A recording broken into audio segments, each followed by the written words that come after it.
Hello and welcome to Infamous, the audio podcast. This is Brandon or Mutalis on Discord. This is Parker, go by One Who Parks on Discord.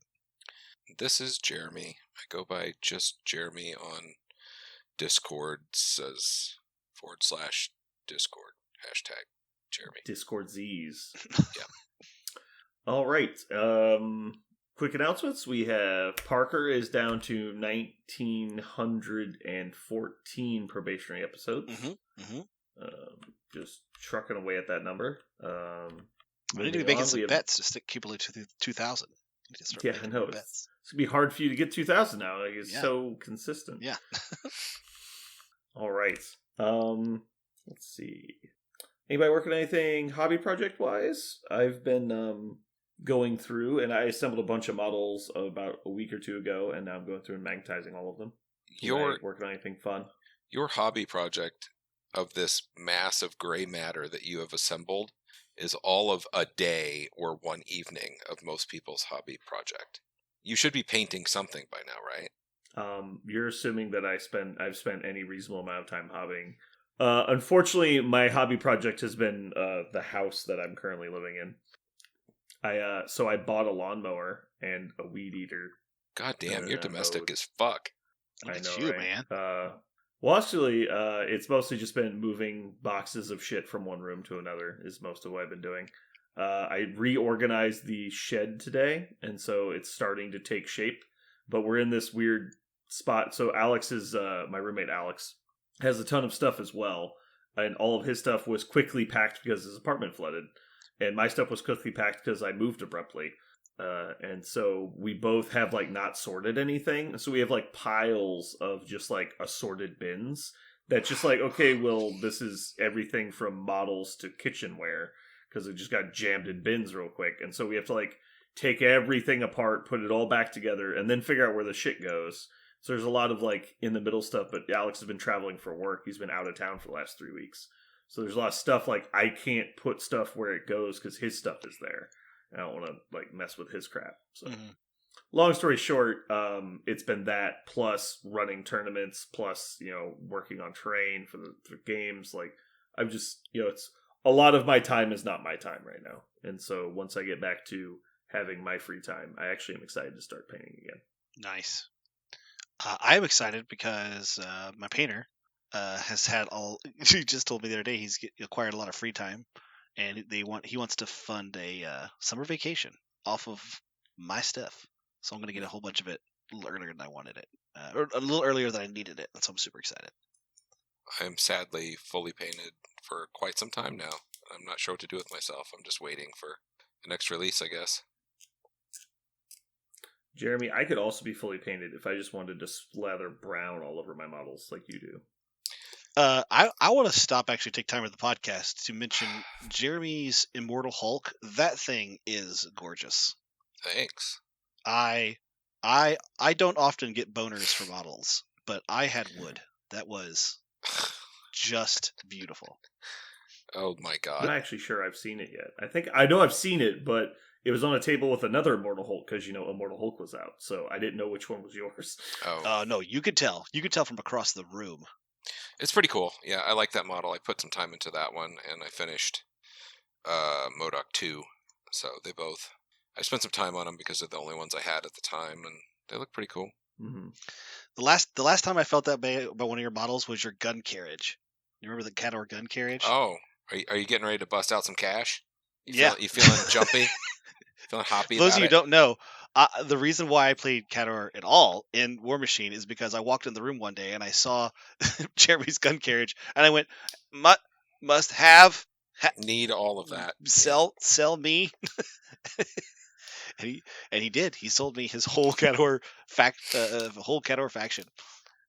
Lock, stock, and 2 smoking gun barrels. It was Jesus so much fun.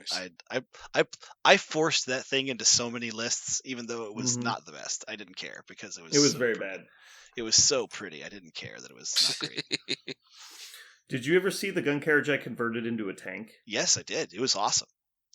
I really liked it. You used the plow from 40K tank. Yeah, it was a Lehman Russ plow with the Orc battle wagon treads. Yeah, it was awesome. I bought all the parts to do the second one, and then the game was terrible, so I stopped. Yeah. So I have like I actually found that when I moved. I have a box of parts to make a second tank. I was just like, man, I spent like $130 on this. Sad pandas. Let's not go down that road War trail of Machine tears. rabbit hole. I have a 4x4 table completely covered in War Machine models right now because I don't know what to do with them. Yeah. I don't want to put them back in the display cases they were in because why would I want to display them? Mm-hmm. Although I am tempted to just put all my painted models in one case. That way I'll just have like a huge section of painted crap, but I don't know. Yeah, it's weird. It's very weird. I would like to, at some point, I guess, buy some cases and display like all these things, like the armies I still have. Thank God I'm not the kind of person that didn't sell my stuff, because like I would have so much shit. But yeah, displaying it would be cool, but not in an apartment. It's not. It feels very uncool to me. All right, so nobody's working on anything, basically. Sad. Yep. Except Richard. Richard's really busy. Yeah, but Richard is. He's in a fever dream, trying to create a lifestyle. He is painting like a motherfucker. I am really excited because he's basically painting my Bad Guardians list, which is something I'm really excited to play. My Bad Guardians. It's all of the bad Asgardians, so you can do Asgardian switch into Malekith Cabal, and it's got a bunch of goofy things in it. I'm really excited to see it not work or work, but no matter what, I'm excited to see it. It's very, very weird. It's not normal. I'm excited. All right, well, I guess we'll get into the meat and potatoes today. Mm-hmm. So today we're going to be doing kind of our first segment we've done like this. We're going to kind of cover a wide range of models in the game. We're going to talk about important models and kind of how they fit into the meta. And we're going to start today by covering 5-point models. So just as a quick reminder for people at home, we're looking at Amazing Spider-Man, Angela, Black Bolt, Cable, Cassandra Nova, both Doctor Strange, Ebony Maw, Ghost Rider, Jean Grey, Juggernaut, MODOK, Red Skull, Master of Hydra, Scarlet Witch, Sentinel Prime, Thor, and Ulik. The way we're going to do this, we're going to take turns going around the table, and we are going to individually choose one of these characters and state why we think they're important to the meta. And we will do that until we stop choosing characters. And to be fair, if we don't talk about characters, not because they're unplayable or bad, it's just they're not a character you would see across the meta because they have a very specific function in their one affiliation, and that's why.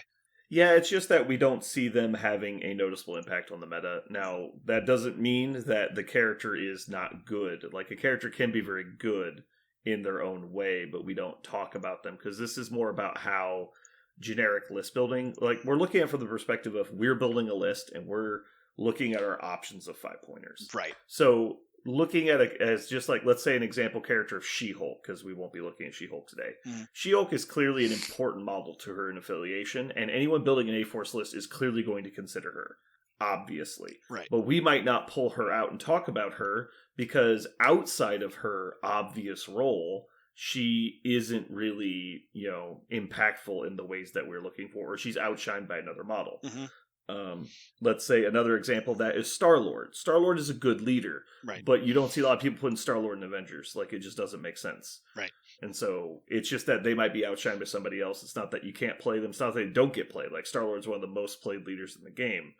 But also, no one's going to put him on the top 3-point Merc list. Like, so that's kind of what we're looking at. Yep. Is in a vacuum. All right, so going first, normal order I think would be Parker. Okay, I'm gonna take the top shelf off the top shelf with my boy. He was my big crutch at the very beginning of the game, and he's still something I see put on the table a bunch. Is Ghost Rider. I think Ghost Rider. It's funny. He's one of those models that his stock only goes up. I feel like every time they print a new model. I see Immortal Hulk is a great example. Malekith's another great example. In fact, big models are something that he really likes because they're going to commit a certain amount of resources. It could be an awesome 7-point model that's supposed to kill your whole list, and they need to kill Ghost Rider. He won't go down fast enough because he's got deep health, good enough stats, and if you focus on him, then you won't kill my 2-pointer. and my 2-pointer will just become him with his tactics card. And so you'll have to deal with him again. Sometimes he'll get to activate multiple times if I got to activate him before you killed him. So he can get double activation, which is amazing, off of the fact that he still comes back to life. He's immune to some of the best effects in the game that a lot of people go for: bleed, hex, incinerate, poison less so, but hex, incinerate is amazing. Penance Stare is by itself a reason to take him, because it kills power against, like, Immortal Hulk. Is he gets, again, another every single time they print a character that says do something amazing with a bunch of power, then Penance Stare just gets a little bit better. He has incredible movement tech with a speed long for 3 power. He has a support ability with Wicked's Judgment that works against characters that crit farm, like Malekith or Domino or any of the others. Just gets you get a big roll, cool. You're also dead, or half your health is gone. He was good, and then they just buffed him by giving him a lot more health, and making it so that his Spirit of Vengeance, he has passive power gain across the whole board as long as you're attacking and doing damage to friendlies. If you throw one model into another model and they're Ghost Rider's friends, he just gains 2 power. That's awesome. It's fantastic. So there are so many things about him that are great. He gives out Hex. He can give out Incinerate. The only thing he doesn't do is fix his own dice. But there are so many ways to fix dice. Or just, I don't care about fixing dice. I want somebody who's going to be on the board for the whole game no matter what, and impact the game no matter what. So he's good at everything. Is that what you're saying? Like every single thing he's good at? He feels really. I think he can have lower stock if you, for example, if you put him in the field with a whole bunch of other biggies. Sometimes he can feel less important. But if you have a lot of 2s and 3s around him, he feels much better. Okay. I want to respond a couple points real quick. Mm-hmm. First off, when you talk about like people getting damage, him getting power, he only gets it off of attacks, and so like throwing people wouldn't generate it. Oh, I'm sorry.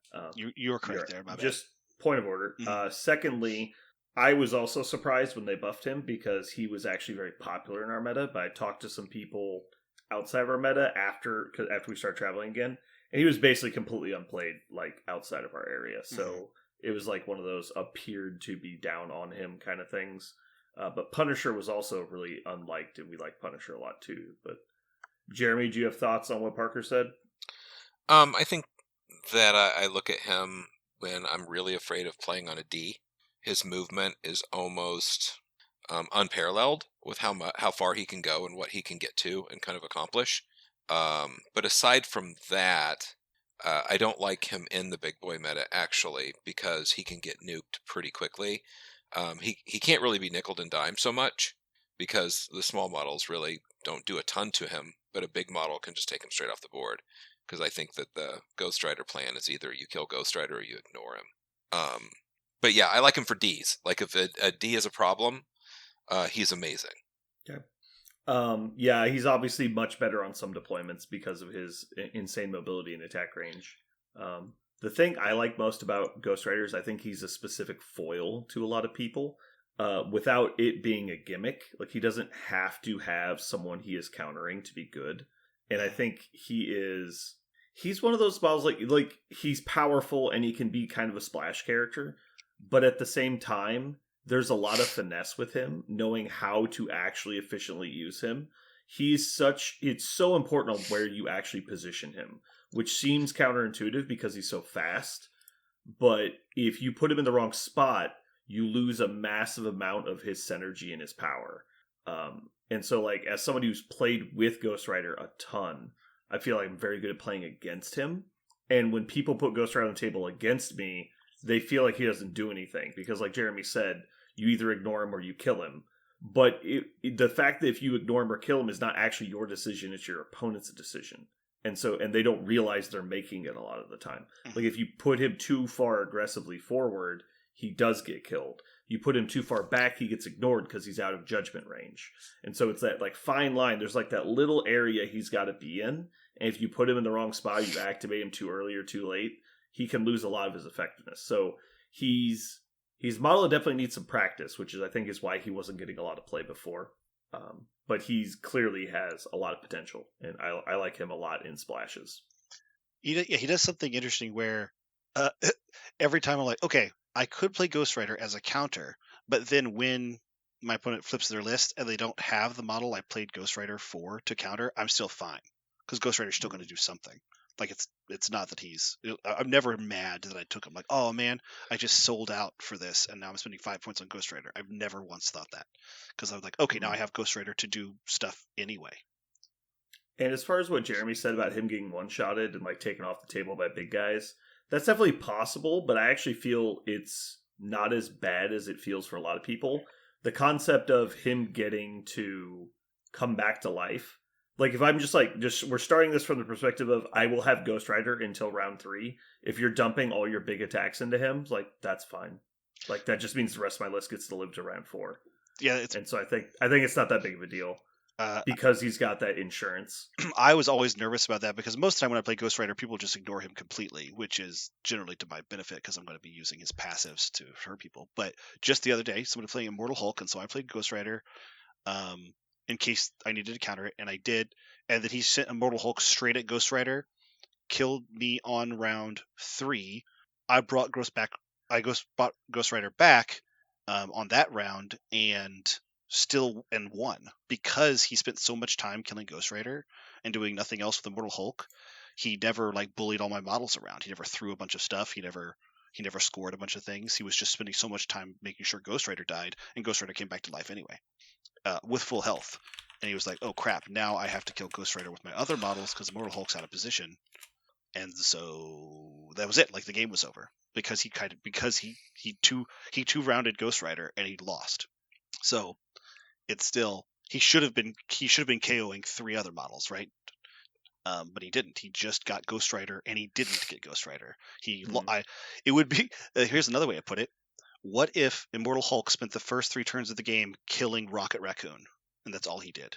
Well, that would feel terrible, right? That would feel like you had to lose. That is what happened. He spent the first 3 turns of the game, and he killed Rocket Raccoon.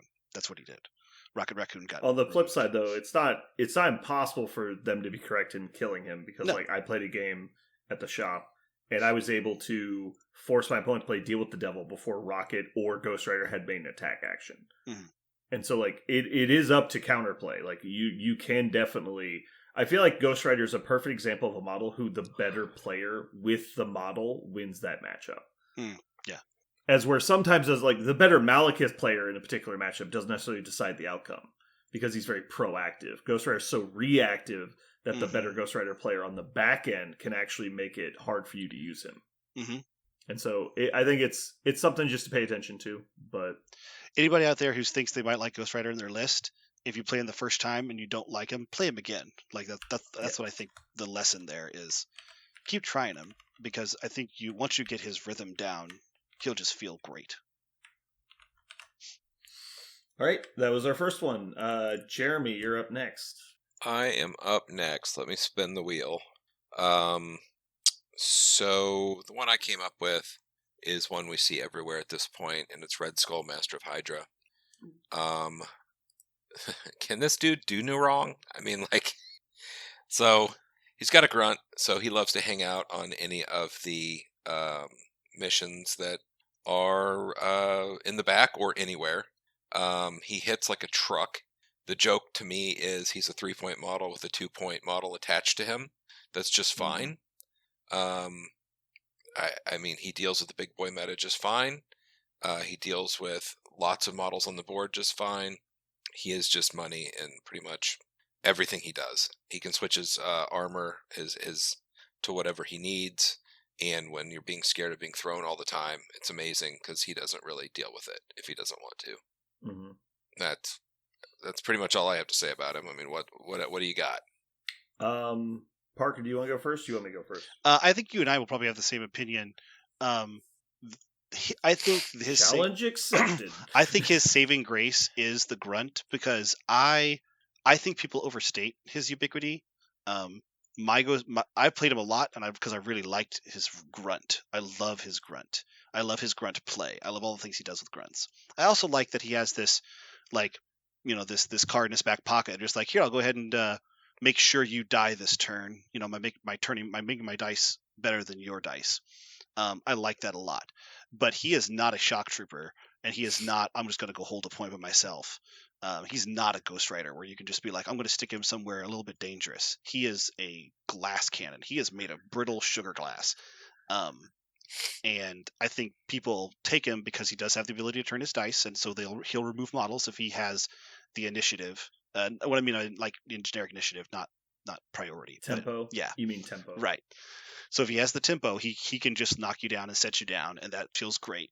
But I think his Leviathan armor, it's funny, against some characters, he's just a pure ultimate nullifier. Like against Ebony Maw, he just says, you can't. And he goes, oh man, I can't. And so there are funny like matchups that he has that his Leviathan armor just cancels them out. But most of the time, he cannot go up against two characters. Like a 3-pointer and a 2-pointer will just wreck him. That's what I've experienced with him. However, his grunt and the plays with his grunt is so strong. He does so many things because of the ubiquity of that grunt. And he himself does have that offensive. I point at you, you can die right now. I think he is a really good 5-pointer, and I think he is worth considering. But I think especially worth considering if you want to spend one out of faction model to get 2 people to score secure. I think that's what he actually is really good at. It's passive. I'm going to be a 1 out of faction model and count as a 3 and a 2, like you very accurately stated. Okay. I don't directly agree with Parker. We're not of two minds, I would say, though. Okay. So when it comes to 5-pointers in this game, I look at them as basically the difference between 4s and 5s are basically the haves and the have-nots, right? So the 4-pointers are flawed characters that are good, and 3-pointers are flawed characters that have many flaws. So the difference between a 4 and a 5 is basically you get all of the extra shit too. So like looking at Angela as opposed to like Killmonger. Like Angela has all that, she has like and then she's got all these other abilities. She gets all the cool fluff utility stuff also. And I feel like Red Skull is a 4-point model pushed as hard as they can at what they already did. And so he's got an amazing amount of utility through the generic buff support abilities of his armor, his action ability to gain power, his grunt troopers. All of that is just a tremendous amount of utility. And then we're going to back it up with a tremendous amount of damage. But he just is completely lacking in the other aspects of like proactive abilities, like strong defense, and most importantly, action economy. Like those, like, so they left him with big holes, unlike a lot of the other 5-pointers. But they made him just so good at the 2 things he does that he is definitely worth 5 points. But he's still a flawed character. I love Red Skull too. I think he's really fun to play, and I think he's good in the game. But I just think because he is lacking in those 2 aspects, he is vulnerable, is the only thing I'm worried about. So people that have proactive movement, like people that can charge into him, are not scared of him. Like he is actually very weak against those types of characters. Like Malekith does not give a shit if Red Skull's standing on the other side of the table. Like he's just going to walk in, one-shot him, and do whatever he wants for the rest of the game. And so like that's a problem. And so like he's not like a super tier character for me, but he's clearly a model that people are going to be playing because he's got all these great abilities that you need to be aware of. And because he has those flaws, you need to be aware of it because you need to not take advantage of it. If your list just kind of like if you're playing against criminals with Kingpin and he's playing a bunch of potatoes against you, Red Skull's going to be literally unstoppable, right? He's just going to be nuclear striking people off the table while being invulnerable. And he's going to have magical Christmas land. But on the backside, you're playing against like Convocation, that's more of a problem. So I like this character a lot. He's clearly very good. I think the piece that's important is he's very static, and that's his weakness. I think saying he's a glass cannon, he has 7 health with 4 physical and 1 of the other on the back. I think that's a little not exactly true. He's a 13 hit points, is about 2 above average, and his total defensive stats is going to be about 11, which is 2 above average as well. And he's got about like 4 defensive points above like the average 3-point stat line. He's not terrible for sure, but it's really all of his actual survivability is in his Leviathan armor effects, where he's like, I'm immune to collisions, or I can't Right. be pushed, or whatever. Like, that's really his extra defense where it comes from. And he almost always throughout the game is going to take a damage to get power. That's what I was going to And say. He usually takes 2 damage. I've seen him take usually 2 damage a game. I've done 4 to him before in a game. Like sometimes you Yeah. just need the power, but when you need the power, it's worth it. So Oh, yeah. it's not like a big flaw. Like obviously Yeah. you wouldn't do it if it was bad, but Mhm. a lot of the times the real stuff he's being used for is like turn 1 hammer plays with eye on the prize and shit like that. So it's like he's not only taking damage, but he's becoming a loot pinata, Yeah, and he does not have the defense to No. back that up. he doesn't. Which is why when we talked about this previously, I said I think Red Skull with hammers is actually a bad idea, especially if your opponent has a strong model like Malekith or Ghost Rider that can go take that from him, and there's not much he can do about it. Right. Outside of like sacrifice and escort to safety and shit like that, he's not defensive. Mhm. Like he's just not. He has the defensive stat line of a 4-pointer. Isn't it funny we live in a world now that if you don't have damage reduction or healing, you're Mhm. kind of like, oh, you're not very, stout.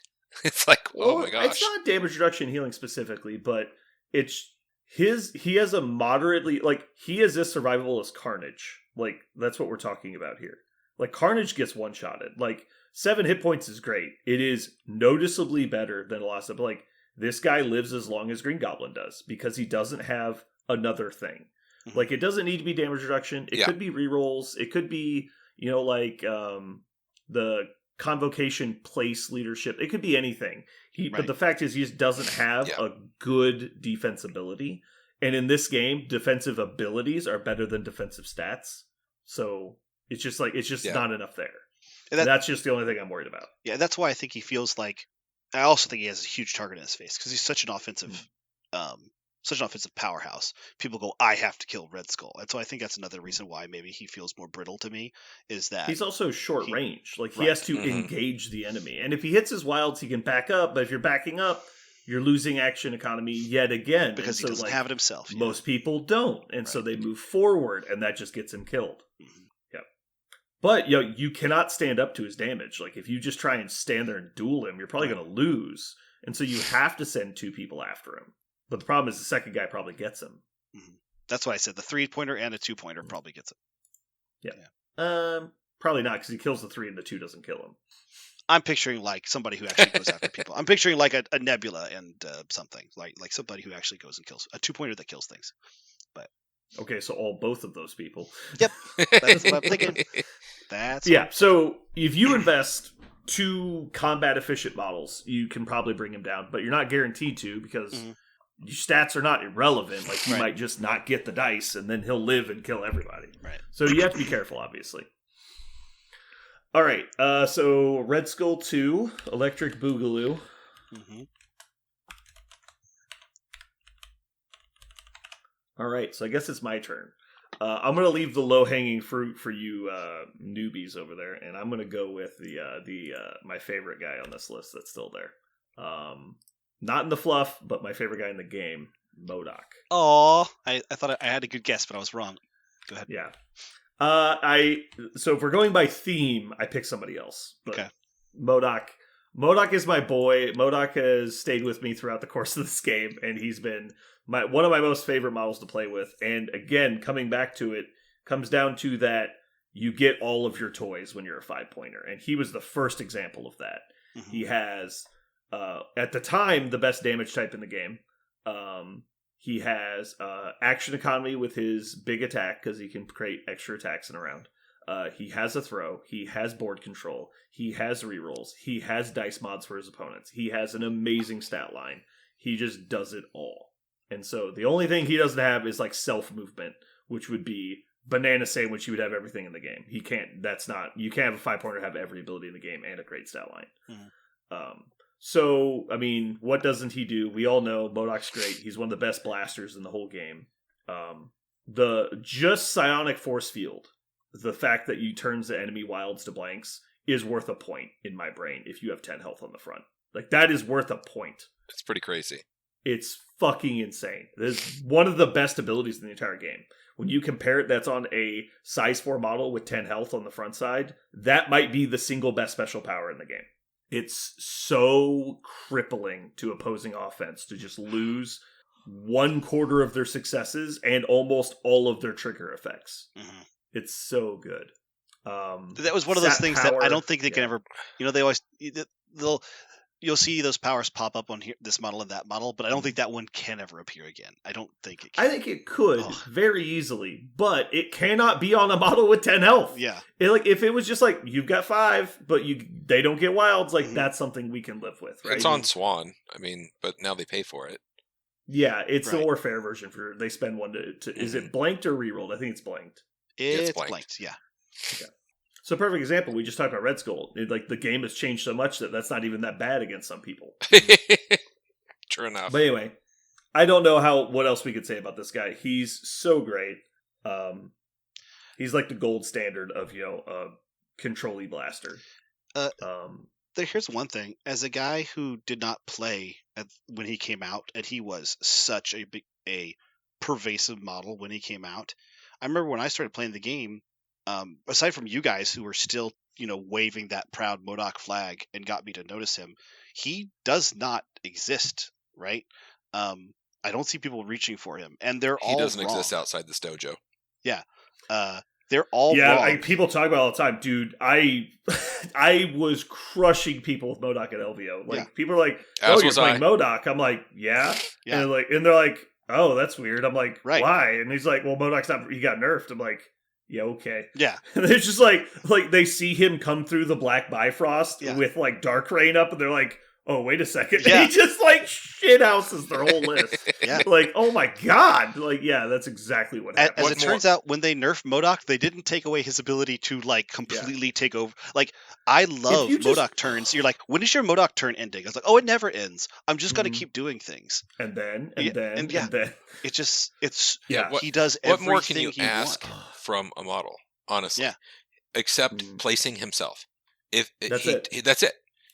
And they're like, "Oh, it's okay. I position my guy to where you can't throw the size 3 into me." You're like, "Okay, bow, walk you in front of that thing. Now throw it at." You're like, "Great. I've loved this game so much." Every single time, everything somebody talks about like their Midnight Suns list, and they're like, "Oh man, you're going to put Hulk in there. Hulk's great in there." I go, "Yeah, but what about MODOK? For 2 points less, he do so much." And you're like, I don't know, MODOK. You're like, what are you talking about? If MODOK could place himself, they just don't see it. Yeah. They literally just don't see it. He's just fallen out of the meta. It was one of those psychological nerfs. Yeah. They read the report, said MODOK has been nerfed. Don't worry about him anymore, and they just took him out of lists, and they haven't seen him since. Yeah. If you he's my second person in the Midnight Suns list. It was the terror. MODOK with like 9 power comes through the Black Bifrost. Yeah. You play Dark Rain on like a Hulk, and he does 2. He can like bow that guy into position. Well, not and do the other thing, but like he can either bow people into position or just unload with Doomsday Chair and hit Hulk with 2 7-die full reroll attacks, then hit other people with 7-die attacks as well, and then still like throw something afterwards, depending on like what you're doing with like all your other abilities and stuff. There's so much you can do. Listeners, he can if you smash think a Doomsday Chair 4 models for like 10. he could still smash a size dice. 4. Size 3. You can smash a size 3, and he's doing 10-die Doomsday Chair attacks with potential Dark Rain full rerolls. And because Hulk doesn't actually die, he just gets dazed, so you can't even lose the extra attack into other people. And he's doing 4 10-die attacks, 2 of which are fully rerolled, and then also he still has the power to throw a size 3 piece of terrain on top of all of that. Oh, and then when you go back to kill him, if he's only dazed 2 or 3 people, how are you doing it? Fucking Malekith doesn't kill him sometimes. Like, it's just insane how hard he is to take off the table. The first time you guys ever says, "Okay, now I'm going to do his throw," and I went, "You're nowhere close to any terrain." And he goes, "You're nowhere close to me, and you're nowhere close to any terrain." And you go, "No, it's a size 3 within 3," and he throws it long. And I went, "What? I thought that was like a premium thing." You're like, "Oh yeah, he has all the premium things. He has the best version of all of these things." It was designed for killing. Yeah, only for killing. and apparently, it was also designed for moving stuff. Anytime, it's so funny. Anytime somebody would say, like, "I don't know how you could possibly make defenders good," I go, "Just put MODOK in." MODOK goes through the same portal, and you can imagine if you could heal him with Doctor Strange. Like, that's already good. Like he's already. Oh, Yeah. well, because back in the day when you could reroll, MODOK was in defenders, Yeah. and so you go like, all right, I'm going to attack him. Cool. He's going to roll 5 dice against your energy attack, rerolling up to 3 of them, and on my turn he heals 3, and you're just like, what? Like, it's like, how do you kill this person? You're like, you don't, and then you eventually get him down. Oh, and you lose your wilds, obviously. Yeah. You eventually get him down. He's like, cool. Field dressing patch up. On Strange's turn, so now I'm also going to heal him 3. So he heals 9 damage after getting field dressed. Yeah. It's like, oh my god. He was the second model in my shield list, and he was amazing. He's amazing at shield. There was like he is so much. You know what a model he reminded me of as soon as I started playing this game, because I just came off of X-Wing. He reminds me of like the Han Solo Millennium Falcon. Like every time they make a new model, you'd have to go, yeah, but is he better than Han Solo Millennium Falcon? Like, is he? Yeah. And they nerfed Han once during the game, like once ever, and then people really kind of took a back seat to him. And other models came out that were the same point-ish level and the similar chassis, and so people like gravitated towards the new shinies. But I was like, but Han was always great, and he will always be great. He's always above the curve, always. That's what this guy reminds me in this game. Not because they're similar types of models, but because they're similar roles in the meta. So like we've talked about, I guess you guys haven't hit me with any like devil's advocate stuff here, so I'll do it for myself. If you're gonna play him, you should play him with somebody that can modify his ability to move around, like people that have place effects like Lockjaw or Sam Wilson leadership or Malekith leadership or Black Bifrost or Pentagram of Farley, anything like that. Anything that add movement to him is obviously massively useful. But you don't really have to give him a lot. He's so long range that he only usually needs to move once. I loved him in shield because of sit rep. It was first turn, he gets to advance short, and now he's ready. Like he's ready to go. Yeah. The other fun thing, if you do play him on like riots, he can like a first turn double move to one of the side points, and then you just like put 2 other people over there. It's like, so MODOK's healing 3 around if they try to kill him. It's just like great. It's so fun. I think the only thing he's weak to is rapid fire, because most of those are physical, and there's just a shitload of small ones. He hates that, and he also hates throws. People throwing shit at him. Yeah, big throws. Has to be big throws. Not like size 2s isn't going to cut it. You have to hit him with way too many of them. But if you can hit him with 1 or 2 size 4s, man, it's totally different ballgame. He melts. Yeah. What I usually do to kill him is I just line up Malekith and just bump Malekith into him repeatedly. I'm like, all right, cool. Now that that's done. It's like, all right, so MODOK and Malekith have gone, cool. Rhino activates. This is a robbery. Throw Malekith into MODOK, cool. It's like, then walk over, throw the truck into MODOK. All right, next turn, I'm going to try and get both of them. Yeah, he's so good in his, and he's so good in his affiliations and then out of his affiliations. He's you are right. You win. I think you win. Good choice. All right, we're moving on. Parker, you're up again. I'm actually going to go for one of my new favorite ubiquitous models, and it's because of her new traction in the meta, is Angela. She's always had the turn 1 go get it, and bring it back to your side of the table. But I think this new scenario pack just opened up so many new things that she could do, where she can play Eyes on the Prize also and steal several different objectives from your opponent's side of the field and bring it back over. So now not only are they losing the centerline stuff from her, now they're losing their own stuff from her, stuff they should count on, stuff they're hoping to get. And now she can do really interesting plays. Like she can go up and she can, pick up 1, get another 1 pretty easily. Like she can get 2 if she's not playing Eyes on the Prize. She is a great early game as a vault. She's one of the only characters in the game that you're totally satisfied early in the game using her as a secure vault, because later in the game, she's a cleanup monster. Like if you have a couple models on their side that have 2 or 3 health left, she will just ping pong through them all and wreck them. She's not a shock troop, but she's really good at cleaning up, and because you want to protect her in the early game, and she is so fast, your opponent generally doesn't even try to go get her. So if you can survive without that 5 points in the early game, if you're playing a list that's got a lot of staying power minus her, then at the end of the game, she will come back and just wreck people when the field is a little bit safer. And as soon as I learned that about playing her, I just love her. And every time I don't have her in a list, I miss her. I have to think of something else to do about her because she's so good at that exact job that I've come to appreciate her for. As soon as I stopped using her as like a go fast attacker like X-23, and I'm now using her as a late game cleanup model, she's great. Jeremy? I find that Angela will live forever, whereas Hela will die immediately. And I don't like their stats are very similar. I don't know how it happens, but I mean they're force across the top. They're both pretty quick. So they have the same defensive stats, except Angela's 3 more health on the backside, but Hela comes back to life almost assuredly once, which will result in her having 1 more health than Angela does. But yeah, I actually totally agree with you. Hela dies like a bitch, and then like Angela just doesn't sometimes. I don't get it. To be fair, though, like Angela dies sometimes too. Yeah, like they both. It's like, oh well, I blanked out and you rolled 5, so I'm dead. Like that just happens because again, defensive stats over defensive rules. Her speed and everything, she does run a table. I mean, if she's not controlled and she is late game, just running about, she is a nightmare. Mm-hmm. It's strange. It's strange how bad her kit is at the beginning of the game, though. Like it doesn't do at all what you want to do at the beginning. But man, at the end, she'll just start dropping things. It's so interesting. And she has 2 power. So with all the new scenarios, like the 2 power is super important these days. Mm-hmm. Yeah. I hate this model so much. I think she's actively bad. And I watch everyone play her, and I'm just like, I just don't understand. Like, I hate it. I absolutely hate this model. I wish she didn't exist in the game. Well, actually, I don't, because I feel like people that play her are disadvantaging themselves.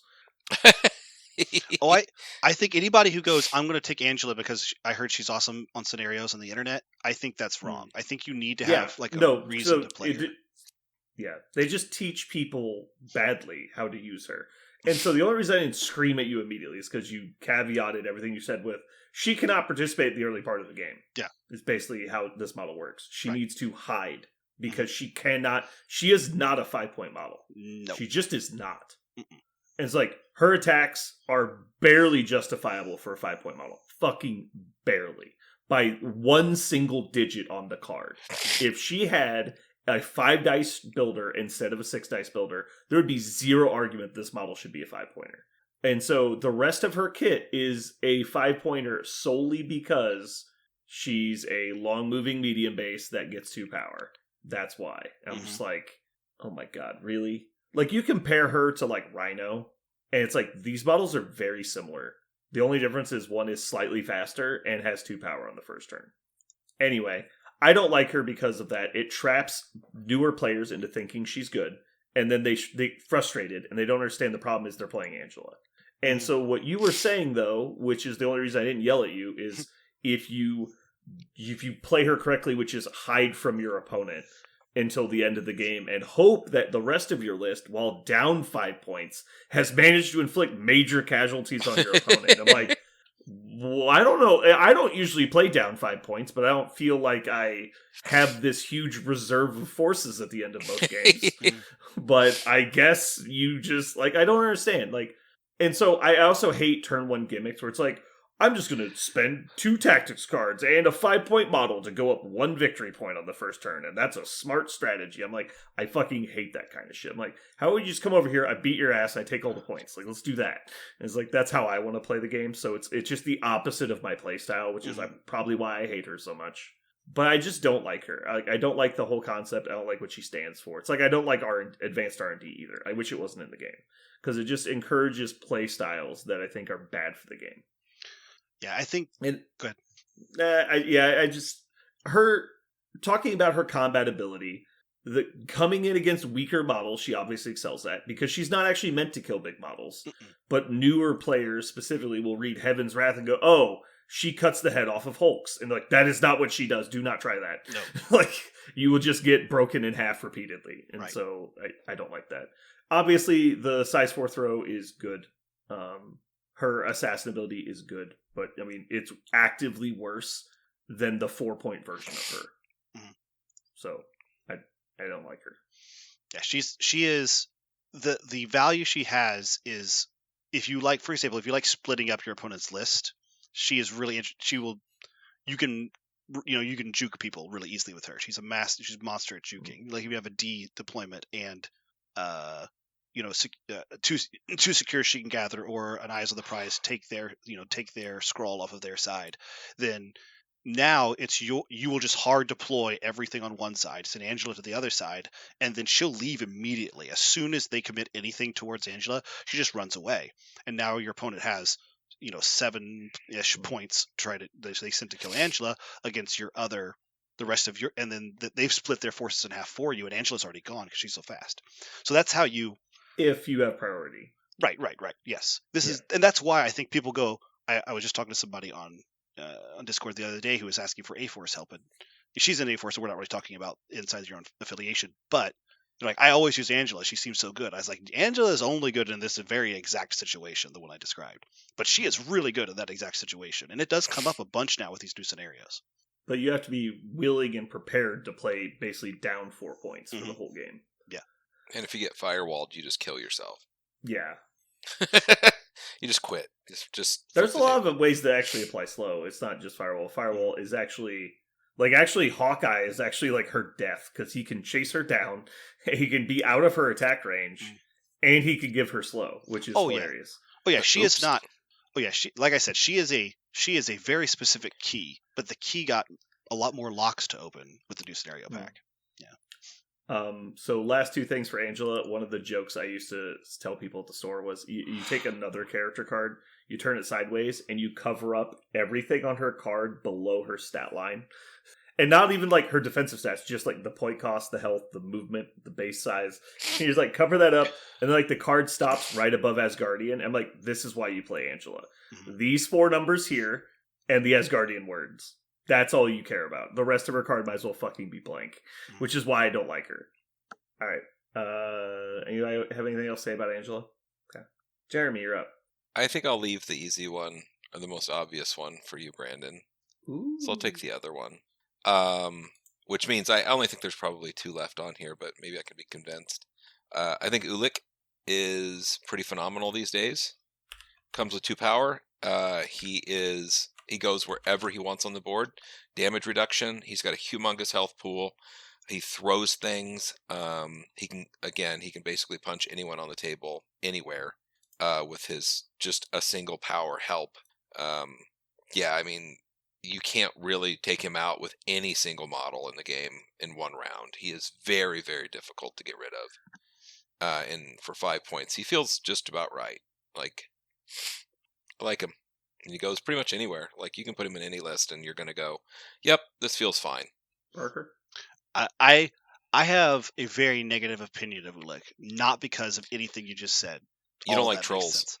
No, it's because the one game I played him, he went 4 rounds against Domino and could not daze her. Nobody can daze Domino. Do you understand? It was the most terrible thing I've ever seen a 5-point model do.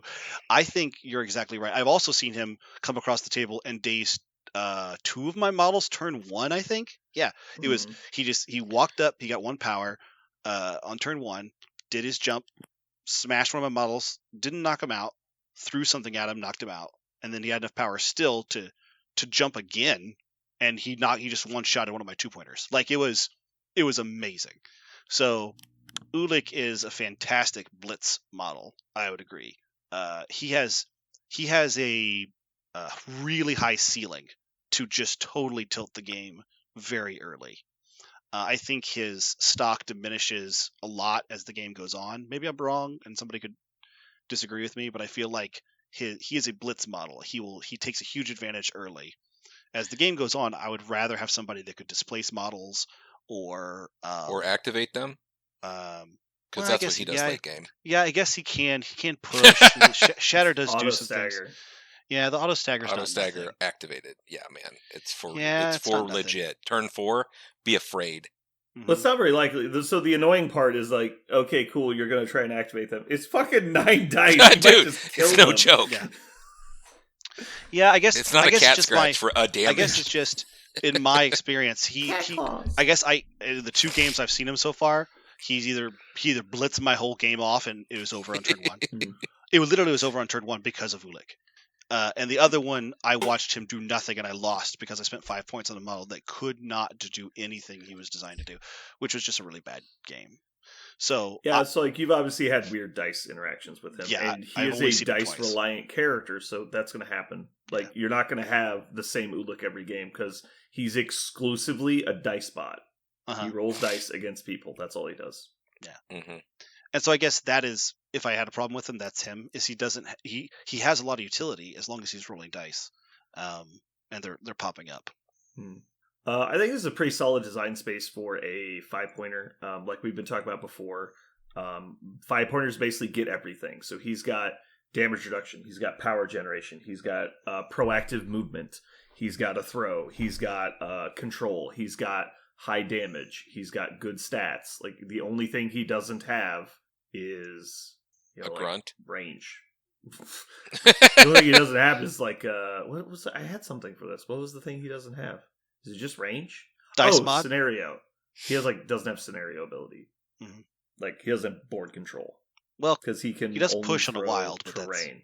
I guess that's fair, but I mean pushes on wilds are pretty common. Mhm. But yeah, he kind of just is like he's literally the shock trooper, right? He's the opposite of Angela. You want him to get engaged as quickly as possible, and you want to just force the point with your opponent. I don't think he's particularly impressive, but I think he's exactly where a 5-point combat beast should be. Like Yep. he should be a problem. He should when you see Ulik, you'd be like, all right, this is going to be hard, but I'm going to have to just kill him because I can't ignore him. He's just going to be in my face the whole fucking game. And this is actually one of the things I like about Ulik that he does that I should try him again. Is one of my favorite things in the game is to make my opponent have to divert their attention. And because he can go so far, he can fly onto their back point, fly onto their back line. And now your opponent is no longer fighting where they wanted to fight. Now they have to go, oh, crap.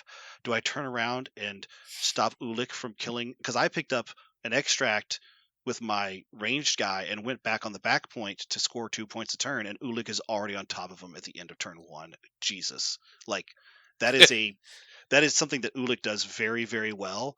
And it's not just, dangerous. You could lose the game because he kills the guy, picks up the point, and now he's just bullying everything that comes close to him. It is something they could win, to go down, to go behind their line, right? Yeah, I mean, if they have a cheap model they've left in the rear that has picked up an extract and is standing on it secure, right? That's a 4-point swing if he goes back there and takes that guy out, right? And so it's a massive splash, and most people don't put resources into defending that guy because you don't have the ability to realistically threaten them. And so it's a completely game-changing situation, right? And obviously, if you're not accustomed to playing as Ulik, you're not going to be prepared for it, but it's something you have to be careful of. Even if you are prepared for it, there are so many games that happen in that middle circle, that middle oval, that it's just you're like, I need to be here. I can't send 3 models back there to kill Ulik. Just think about how many times in a game you make a decision that is a consolation choice based on mobility you have access to. Or cost of that mobility, because he's very commonly refunding the entire cost because he's doing a builder off of it. Right. It's like Ghost Rider's like, I'm going to drive and then do this. But it's like, yeah, but then what? Okay, well then my second attack is going to be on this guy because he's close. But when you're thinking about you're basically placing, range 4.5 every time you use the jump. It's like, all right, I place 5 over here, kill that guy. Place 5 over here, pick this up and kill that guy. And you're like, what? You're just all over the fucking board. And he is reasonably hard to kill, but he's not actually as stout as he's made out to be. He's just Black Dwarf. Black Dwarf's hard to kill. He's going to take a lot of resources, but he's not invincible by any means. He falls down. The problem is, because he's so fucking mobile, he's never going to land in a spot where you can hit him easily. Right. And so he's going to be on the outskirts of the battle after he ends his activation. So you're not really going to get an opportunity to swing back into him because he's just he's like a skirmisher that is made out of a boulder. He's just rolling laps around the table, bouncing around, right? Yeah. Just because Juggernaut rolls, this guy bounces. Whoa. No, Juggernaut runs. Yeah, Juggernaut is rolls. All right. Moving on. Obviously, the next character that is up here and probably should have been named first or earlier, at least, is the Juggernaut. That was that. Okay, Ding, ding, I'm ding, glad. ding, ding. I'm glad you said that because I thought he was your first choice. Go ahead. This feels like the biggest waste of time, honestly, because who the fuck plays this game doesn't know who Juggernaut is at this point? Like everyone plays Juggernaut nowadays. He made such a fucking impact when he hit the game. Mm-hmm. So obviously, for people who don't know, he is the biggest abstract model in the entire game. He's a 5-point model that only ever makes one attack, which is just head on pants retarded. Like, it doesn't make any sense. But it works so well. And so when people see him, they go, this is ridiculous. This is the most broken thing I've ever seen.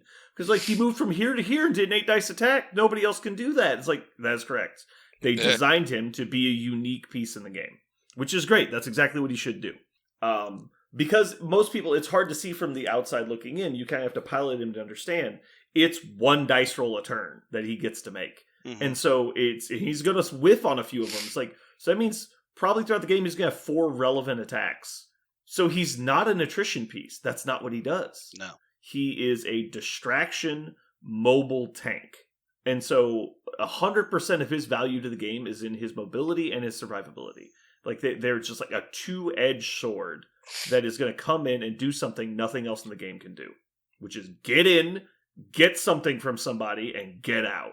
And nobody's going to be able to say he's going to go where he wants, he's going to do what he wants. And it's so hard to deal with. And then you stack on top of that the basically immune to control effects, because he's basically immune to stagger, and he's immune to pushes, and he's basically immune to a lot of the other stuff that happens to him. And so he's just like, he's so hard to get your hands on. You position him correctly. He's hard to put attacks into, just for the same reason as Ulik. He's never going to be where you want him to be. It's hard to deal with. But at the same time, he's limited in the fact that he's basically never going to have a double attack turn. He has like the opposite of action economy. But because of that, he has effectively infinite movement. It's very, very interesting. What's interesting, too, is we're talking about these things. It's like, oh, you can attack it or ignore it. Juggernaut forces you to just, I have to ignore it. You have to ignore it. You have to. You don't have a choice. There's nothing you can do to it. It's like, it doesn't matter. Yeah. You just ignore it. We talk about Ulik is tough. This guy is so much tougher than Ulik. Mm-hmm. Yeah, once in a blue moon, he'll get diced. So much. Once in a blue moon. Yeah, it's always due to like big spikes, right? He's like, oh, I got 7 hits on 5 dice. We're like, yeah, cool. I take 6, I guess, because I also rolled 0 successes. But like, he'll just stand there and just take rapid fires all day long. You're like, oh, look, especially if he's with Magneto, he gets cover. And you're just like, cool, so I blocked 3, reduce 1. Did you do 5? And they're like, no. I'm like, all right, cool, I take 0. Like, great. It's funny that you mentioned this because you mentioned Brotherhood. This is the one thing I was going to say about him is even though he definitely belongs in lots of places, for some reason, like you said, everybody played him. But it's funny, instead of taking Juggernaut and putting him in your list, everybody just played Brotherhood because he was that exciting, which is something to be said about the model. But I haven't actually seen many people take him out. Not to say that he should be, but you don't see Juggernaut in other lists? I have put him in other lists, but I don't see it happen very often. And I think it's because everybody sees him as a Brotherhood model, and they do see all those awesome, because he has so many interesting, cool combos in Brotherhood. They don't take him out, but he is just as good anywhere else. He does that job just as well anywhere else, and there are other lists that arguably need that job more. I see him out of Brotherhood more than I see him in it. That's interesting. I've seen him in Convocation a little bit right when he came out, but that's the only other place I've seen him. And that was really just for herbs, though. That wasn't like any right. Yeah, because it was the trick. Yeah. He's insane in X-Men. Right. You will not surprise me with anything you say. I think he is awesome lots of places, but I'm telling you that I just haven't seen him on the table very much, and I think it's because you're playing all these new players. No, I just think it's because people. I think people see him. I think it's a problem. I think people see him as a Brotherhood model for some reason. They don't see him as a really great model that does this job uniquely, like you said, a very unique model that gets this unique thing done. People don't see that, and they just see him as a really interesting part of a Brotherhood strategy. And I go, I don't think so. I think he's so much in so many other factions, but people don't I think actually that. think he's borderline skippable in a lot of you have to have him in your roster, but he definitely doesn't make every squad. Like that's True. not what he's there for. Like because he doesn't play Magneto's strategy. Like Magneto's strategy is attrition, and he's not what Juggernaut is. The cool thing about him though is he does balance out Magneto's lack of mobility, so they do complement each other. Mm-hmm. But it's just I don't know, it's odd because I think people just like I do think a lot of Brotherhood players do just blindly put him in every squad, and I think that's wrong. But part of the reason is also he's really fun to play with because he's so unique. Mm-hmm. And he always achieves his goal. I mean, he may not win the game, but whatever you're trying to do with him, he usually does it. Like, I'll get over here, score 2 points, cool. Oh, dude, my stream game at LVO, I did 2 I'm the Juggernauts into Black Cat, dealt 0 damage. And like literally, it lost me the game. Like it's on stream, you go watch it. Oh, it was That's horrible. It was like oh come on, man. I was like she had like 3 hit points. I bumped her twice, 2 10 dice attacks, nothing, just 0. Earlier in that game, also I did reverse polarity into Malekith on 1, also dealt 0 damage and lost. Like it was, I should have won that game. Oh, I was so sad. Huh. Anyway, so that's mine. Circling back, Parker. So my next one that I was going to do, I'm really glad you did Juggernaut because I feel like this guy is the other side of the coin. He's printed on the same coin because there's some things that are identical, but he's the other side of it, and that's Sentinel Prime Mark IV. I think Sentinel Prime Mark IV is not played enough. I think he's amazing, and I think people just were turned off by the Sentinel affiliation, but they don't realize that if you take off his leadership, he's still kind of like you said, a 5-pointer should have all the things. He has all the things. Too much health, amazing damage buff. His damage buff on his basic attack is so strong. He has a fantastic dice mod that covers so much within 4 of that huge base. Just like Juggernaut, he can't be moved around by attacks and superpowers. Plus, he's size 5, so all the stuff that says size 4 and below, all that also is gone. So he has to be affected by something that does not have the size number on it, which is so big. He is a tree. He's totally immobile, but he is a tree there. He will move your opponent's models all over the place. And the fact that he gets the 2 power at the end of his activation is so awesome because then you can really go all out on his turn, and then he will definitely have 2 power at the end of it for pattern analysis. So you could even like dump all of his stuff just into attacks and moving and make him a really awesome, model during his activation. And at the very end of it, he is going to get 2 rerolls for the rest of his turn, for the rest of the round for your army. I think he is super cool for anybody who wants to fight around something in the middle. He's a great drop in. I also don't think people get it. I think as soon as you put him in, I don't think people understand how much damage he himself does. By himself, he can do so much. He certainly can. I watch a lot of games. I'm just like, okay, well, like I watch people spike with him a lot. They're just like, he does so much damage. Like, dude, you rolled 6 on 8. Like, of course you're gonna do damage. Like, obviously, but like I've seen on the flip side a lot of times, like you put all these resources in. And then it's just like, but then on like your first or second attack, you just like fucking whiff. You get like 3 hits and then they block. And you're just like, okay, well, I have no resources now. So I guess my 5-pointer's done. Obviously, everyone's vulnerable to dice. And he has rerolls, which helps. But that just means that he's investing even more in single attacks. And also they could do stuff like play exceptional healing, which locks you into 1 power gain, which at the right moment can be really crippling. He's also very vulnerable to stun. So he has downsides, right? We can talk about the ways to counter all the 5-pointers, but I think that I'm just bringing this up because I want to make sure people understand that there's like this is not only what you do with them, but what you do against them. Yeah, but I think it is amazing that every dice he spends to add, and like you said, you could spend dice to add to his basic, or you can spend dice to reroll his basic and then come up with nothing, right? So you're in a power deficit. But as soon as you turn those into damage, not only are they losing health, but you're gaining the power back. We know this. Every model in the game that's ever been able to cycle power while they're doing damage is so strong because they don't lose that tempo. Yeah. Jeremy? I've tried to like this guy. I just can't. He's so just random dice. And I emotionally can't handle it. Once he gets in place and has to move somewhere, I can't handle that either. It just makes me so pissed off. Or him getting hit and just crumbling on you. It like Shuri does the job way better in my opinion of what I try to get out of that model. Now the model has more uses than that, but just for a bucket of rerolls, I like Shuri better. I'm trying to look at this with like a fresh mindset, but every single game I played against Sentinel Prime, I've rolled shitty into him and he's rolled insane into me. And like it feels so punishing when that happens because like, okay, well, not only should he just be dead, but also he's getting infinite free power because he keeps spiking attack rolls. And my guys are just falling apart. And so I like trying to look at it from like the baseline. I definitely see the value because he's very similar to a lot of other models I like. The big part for him. Go ahead. What? No, I was going to say, you go ahead. You didn't finish your thought. Okay. No, I've lost it. Go. I was going to say, one of the models you do like that I think he's also very similar to is actually MODOK. And he actually can do what MODOK used to do, which is power cycle all of his attacks, right? Spin to power, get the power back for doing damage. And he could do that himself. The difference is MODOK did that with having the same reroll mechanic, but he also had sat power on it, and it was a higher base. So think of it like this. You are investing 0 for MODOK to try and up to 3 for him to reroll. So the maximum output was 3.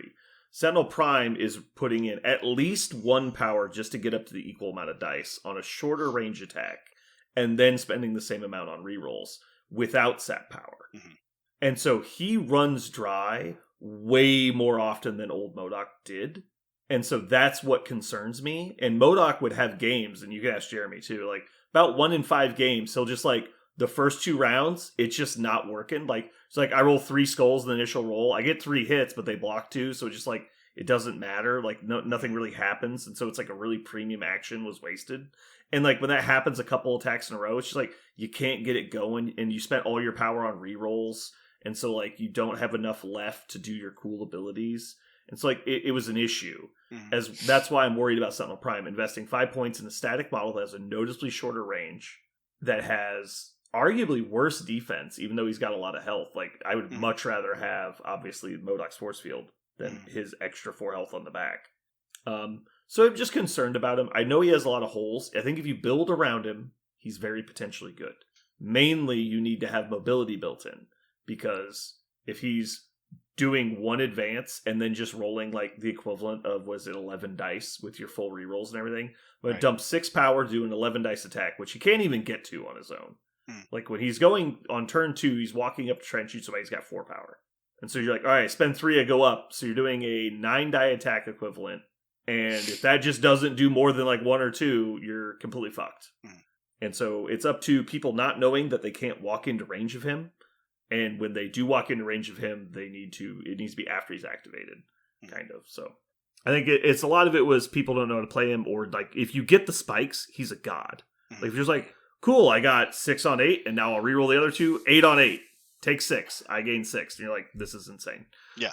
And that's it for the rest of the game. He's going to have everything he wants for everything. Yeah. Right, and then he's going to have power for so long because he's going to have to miss so many attacks in a row to run dry. That doesn't matter. And then any damage you're dealing to him is just replenishing the misses. Right, and also so that's big. He passively gains 3 a turn on his healthy side. Like he's going to gain 3 a turn no matter what. 1 for power up, and then 2 at the end of his turn.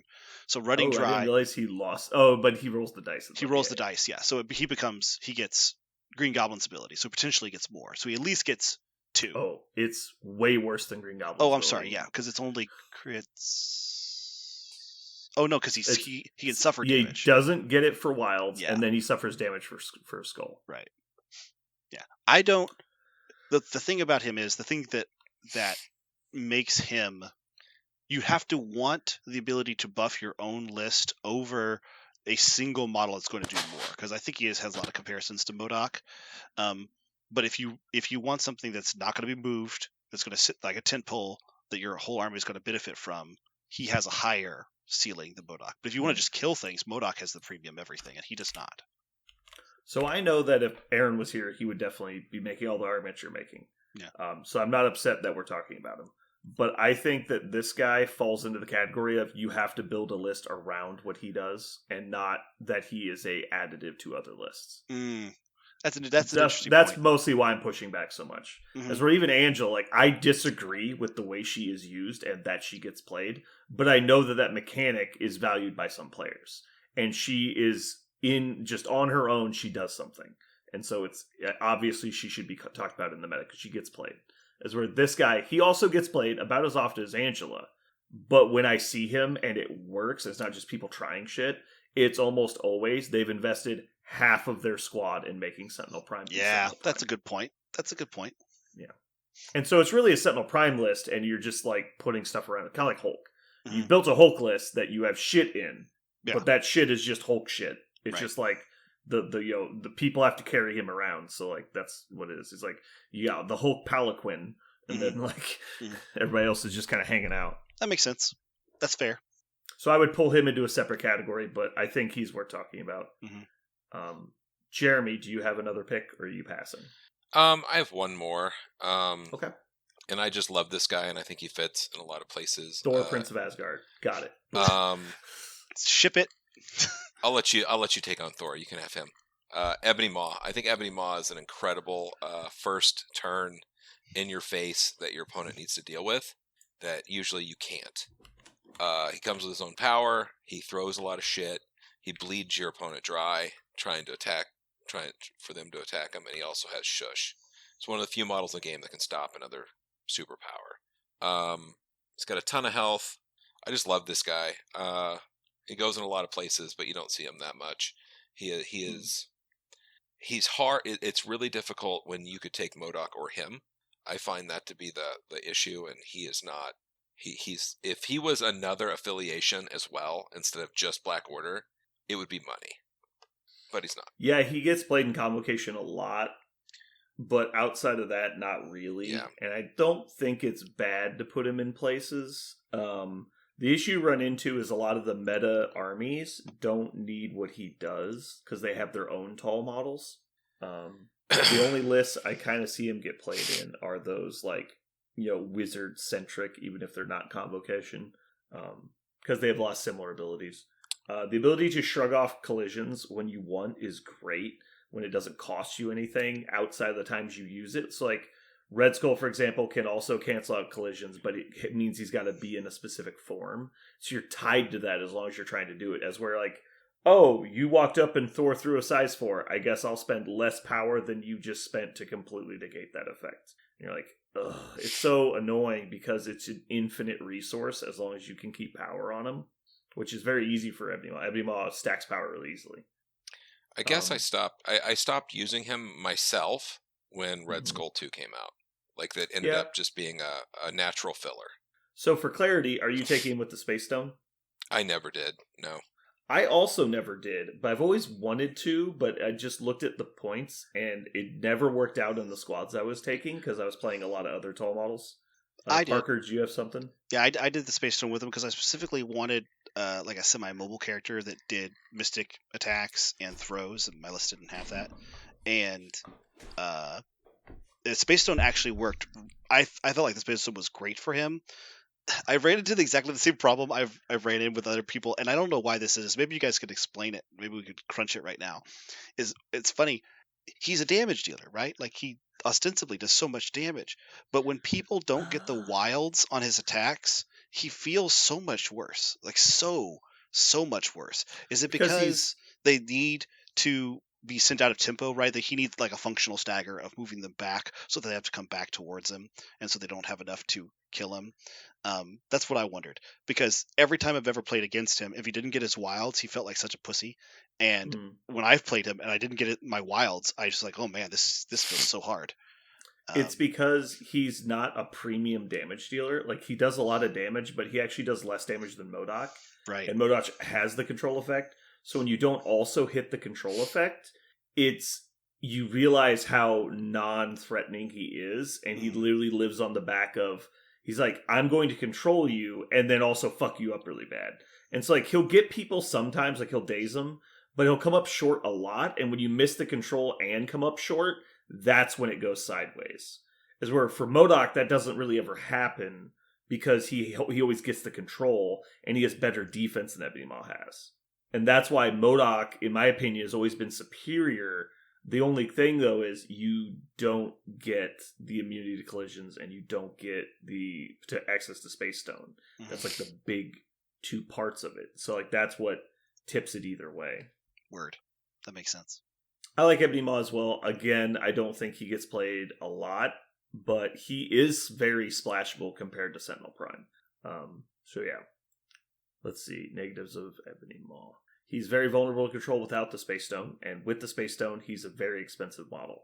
Because he basically does hard to deal with. He does the work of a 5-pointer, but he costs 6. So you just have to be very careful.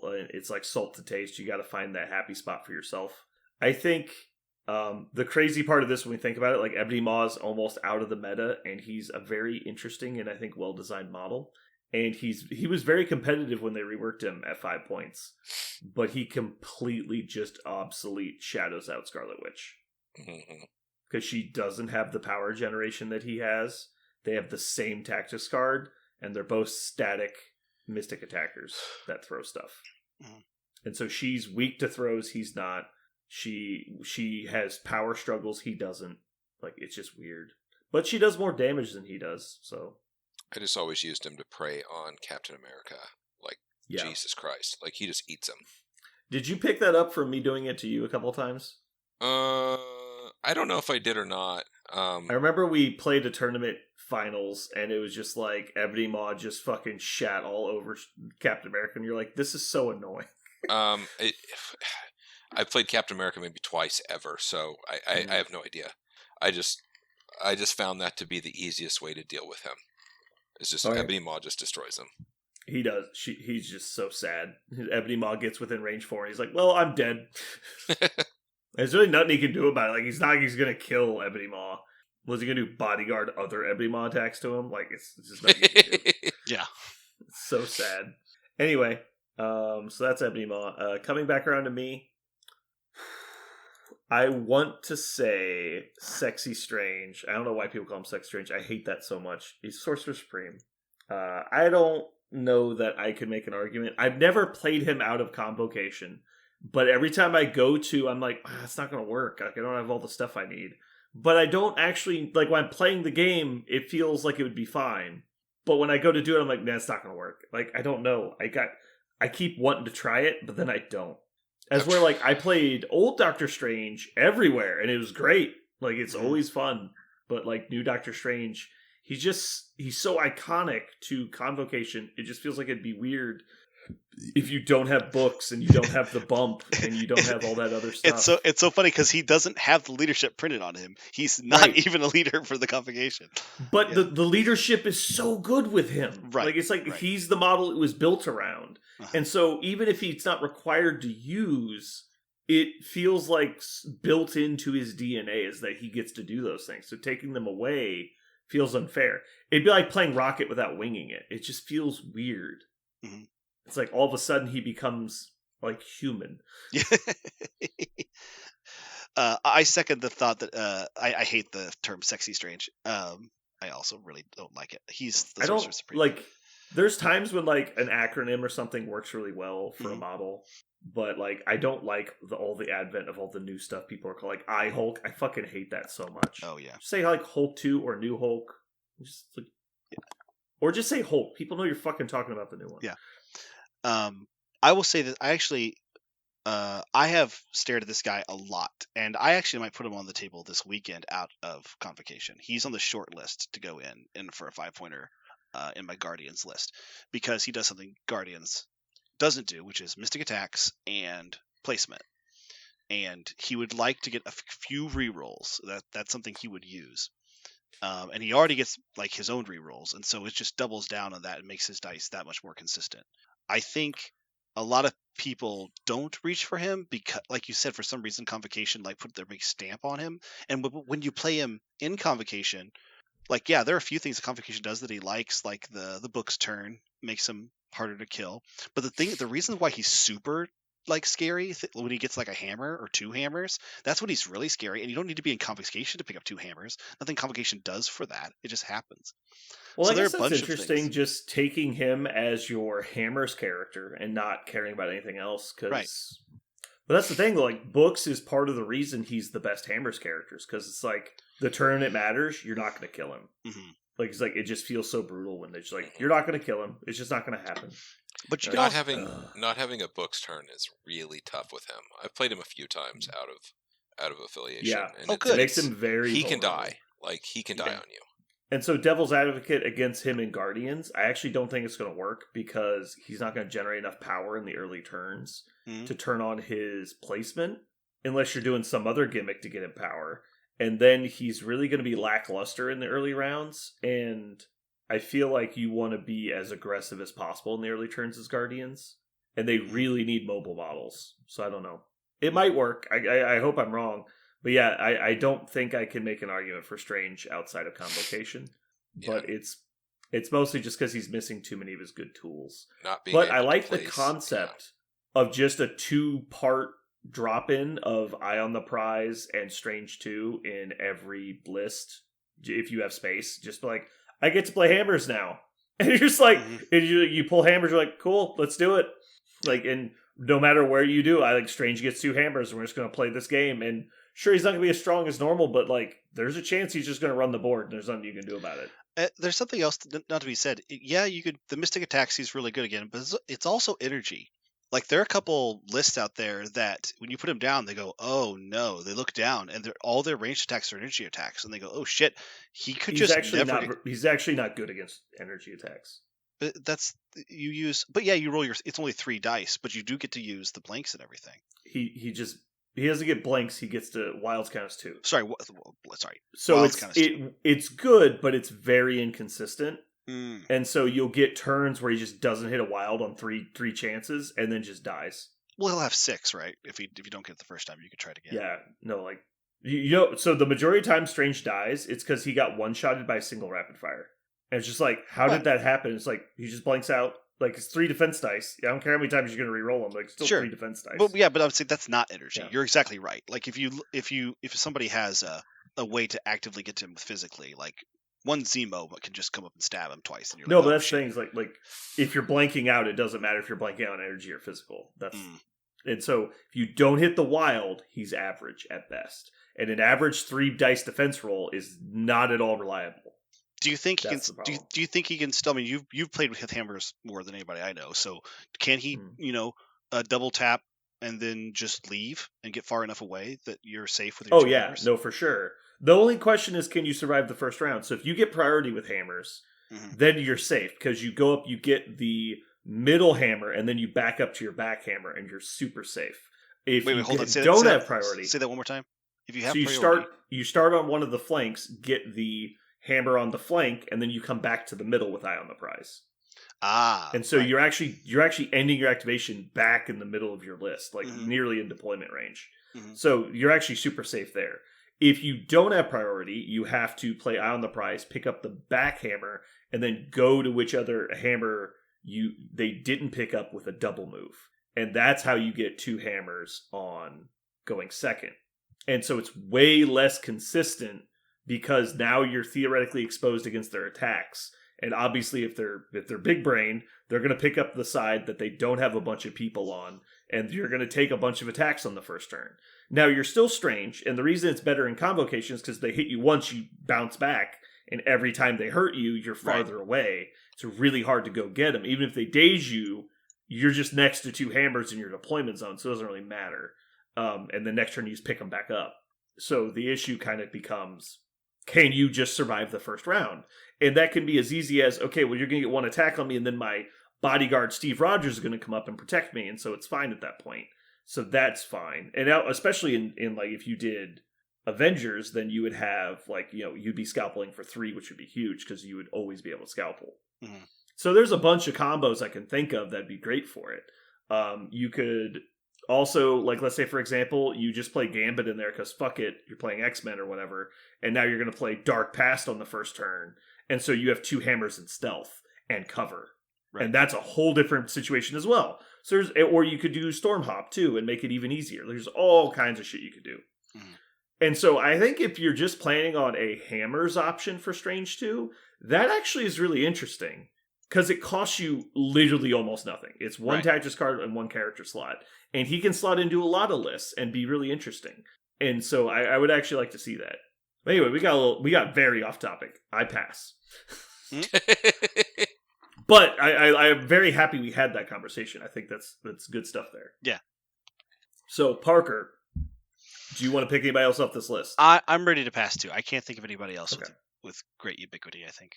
Jeremy. Can we talk about MODOK again? I think. Yes. I pass.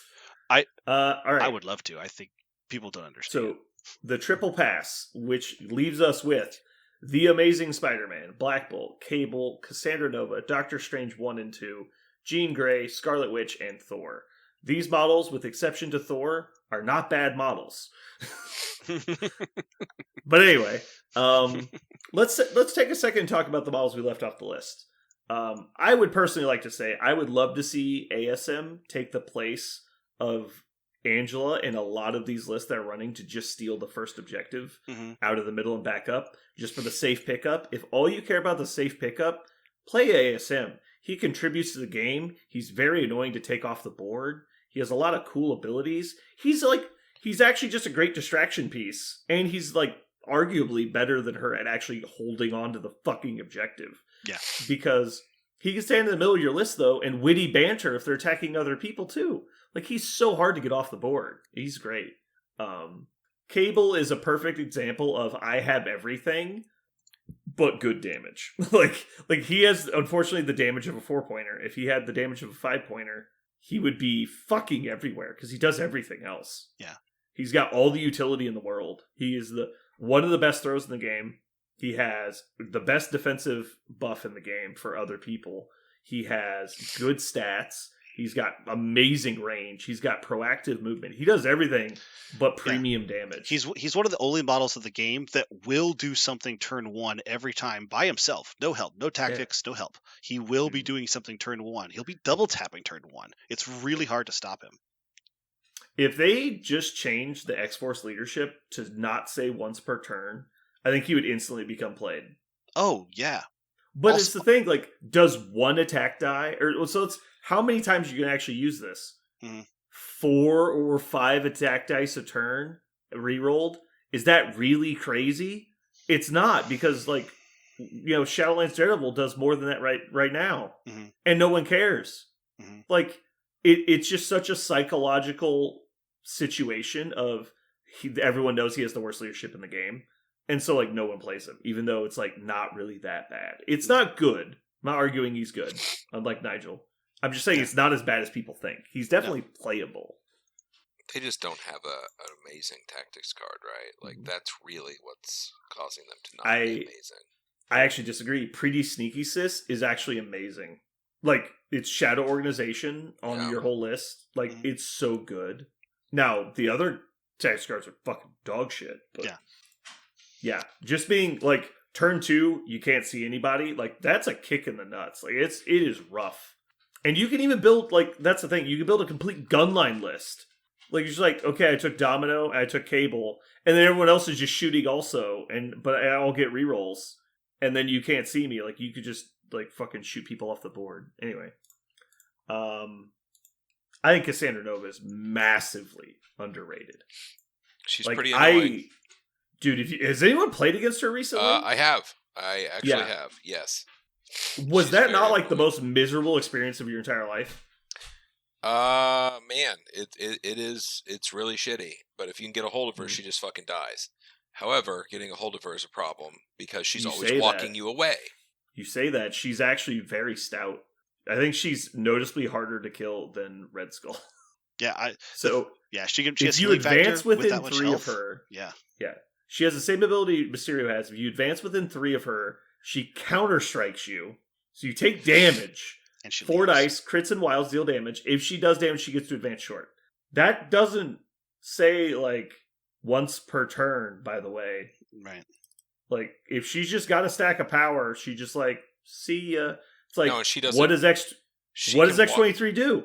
She walks you into her own as well. You'll bounce, and then she will do her attack, and then walk you into it again, and she can just create this weird ass, like, you're just taking damage all over the place. People don't realize her mind possession. Cost 1, range 3, advance the target its speed. It's speed. It's speed. Yeah. Oh my god. It is so stupid. It is absolutely insane. When you're just like, oh, okay, I'm going to advance medium, tag your guy at range 3. Yeah, so your speed long Angela just walked into the middle of my army. She's a great Volt, right? And you're just like, oh no. And she just gets disintegrated, right? Not to mention, as part of that long move, she gets to counterstrike you and move back herself. She has Firewall. It's like, fuck me. People don't know this. She has Firewall. It costs Does 1 she more, so really? everybody thinks it's dog shit. But Biokinesis Rude is slow, yeah. Firewall.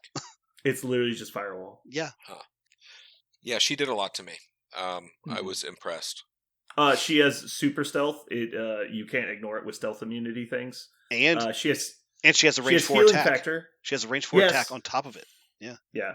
She has range 4 attack with sap power. That's a builder. Right. Oh my god, it's so good. She also has healing factor, which is dumb because you play exceptional healing with her. Yep. And so when you actually get a hold of her, you're like, nah, I'll take 1. Like, ah. She also has the Ebony Maw thing, immune to collisions for 2 power. Oh, it's so good. She is so underrated. So This model is incredibly infuriating. So I guess my thing is this has been my problem with her is I have her painted. I was so excited to play her. I put her in down on the table a couple times, and I did not get it. When is the time to play her? When are you really excited about her? That's what I didn't get. I was like, man, I guess my problem was I just put her down thinking, here we go. I think she is some sort of key character. She's needs to do a certain thing. What is that thing? So she's a controller, obviously. I think Right. she's the best controller in the game. Probably. The thing she needs is she needs power. So it means you need to be making her Psionic Bolt attack as often as you can. It's also as often as you can justify without getting killed. And then you just need to control the board. Like, other than that, it doesn't matter. I'm actually, the more I look at her, I'm considering putting her in Convocation. She's got the Mystics, obviously. Yeah. The only problem is, like, 4 Mystic defense is not that great as just straight up a defensive power, which is fine, but she's got a lot of health. But yeah, the control effects are great. The extra collision resistance is great. The debuffs are great. She does all kinds of good shit. Anyway. Yeah, I am excited to find the place that she just really excels.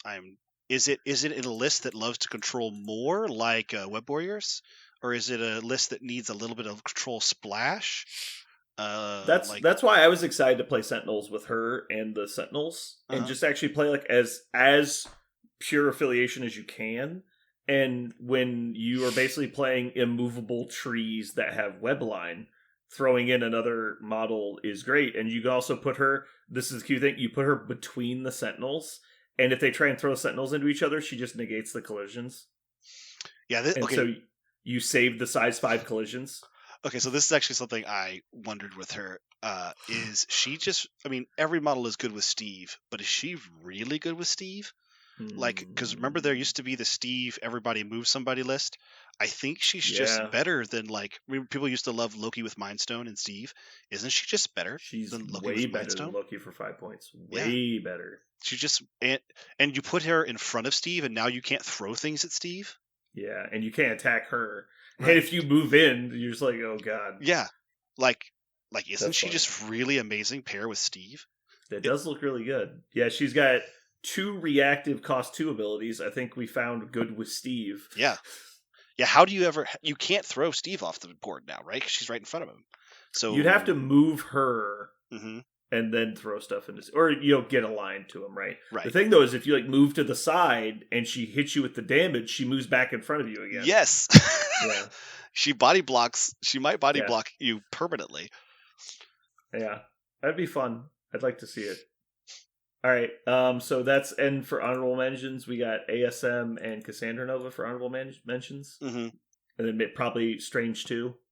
The models we selected in summary are Ghost Rider, Red Skull 2, MODOK, Angela, Ulik, Juggernaut, Ebony Maw, and then Asterisk next to Sentinel Prime, because we were trying to talk about models that are meta and they're good drop-ins, just that you should look at in vacuum. Sentinel Prime you kind of have to build around, but he is played a decent amount right now, so I think it's worth putting him on the list. Mm-hmm. Anyway, So that's going to wrap up that segment. Hopefully you guys found that fun. I actually had a lot of fun talking about these models. Yeah, this is cool. We'll do again. We'll do this again. I like this. Don't tell me what to do. I would do this again if but I'm a passive person. If it comes in front of me again. All right, well, that's going to wrap it up for us today. Hopefully you guys had a good time. This has been Brandon. And Barger. And Jeremy. And you just listened to F is for 5.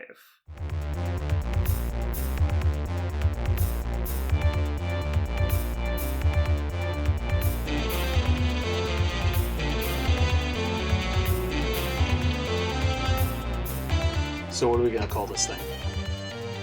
I got it. Okay. Incredible, new, fantastic, astonishing, mighty, original, uncanny, sensational podcast. I'm just going to put down infamous.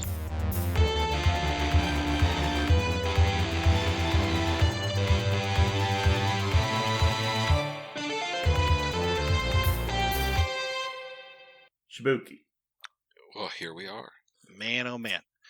Okay, so I have a question for you guys. Really important question. Don't pick at it. Do you want to watch Guardians of the Galaxy after the event on Saturday? Oh, is it out this week? Yeah, Yes. it's out. I had no idea. It's out tomorrow night. But do you want to go watch it after the event on Saturday?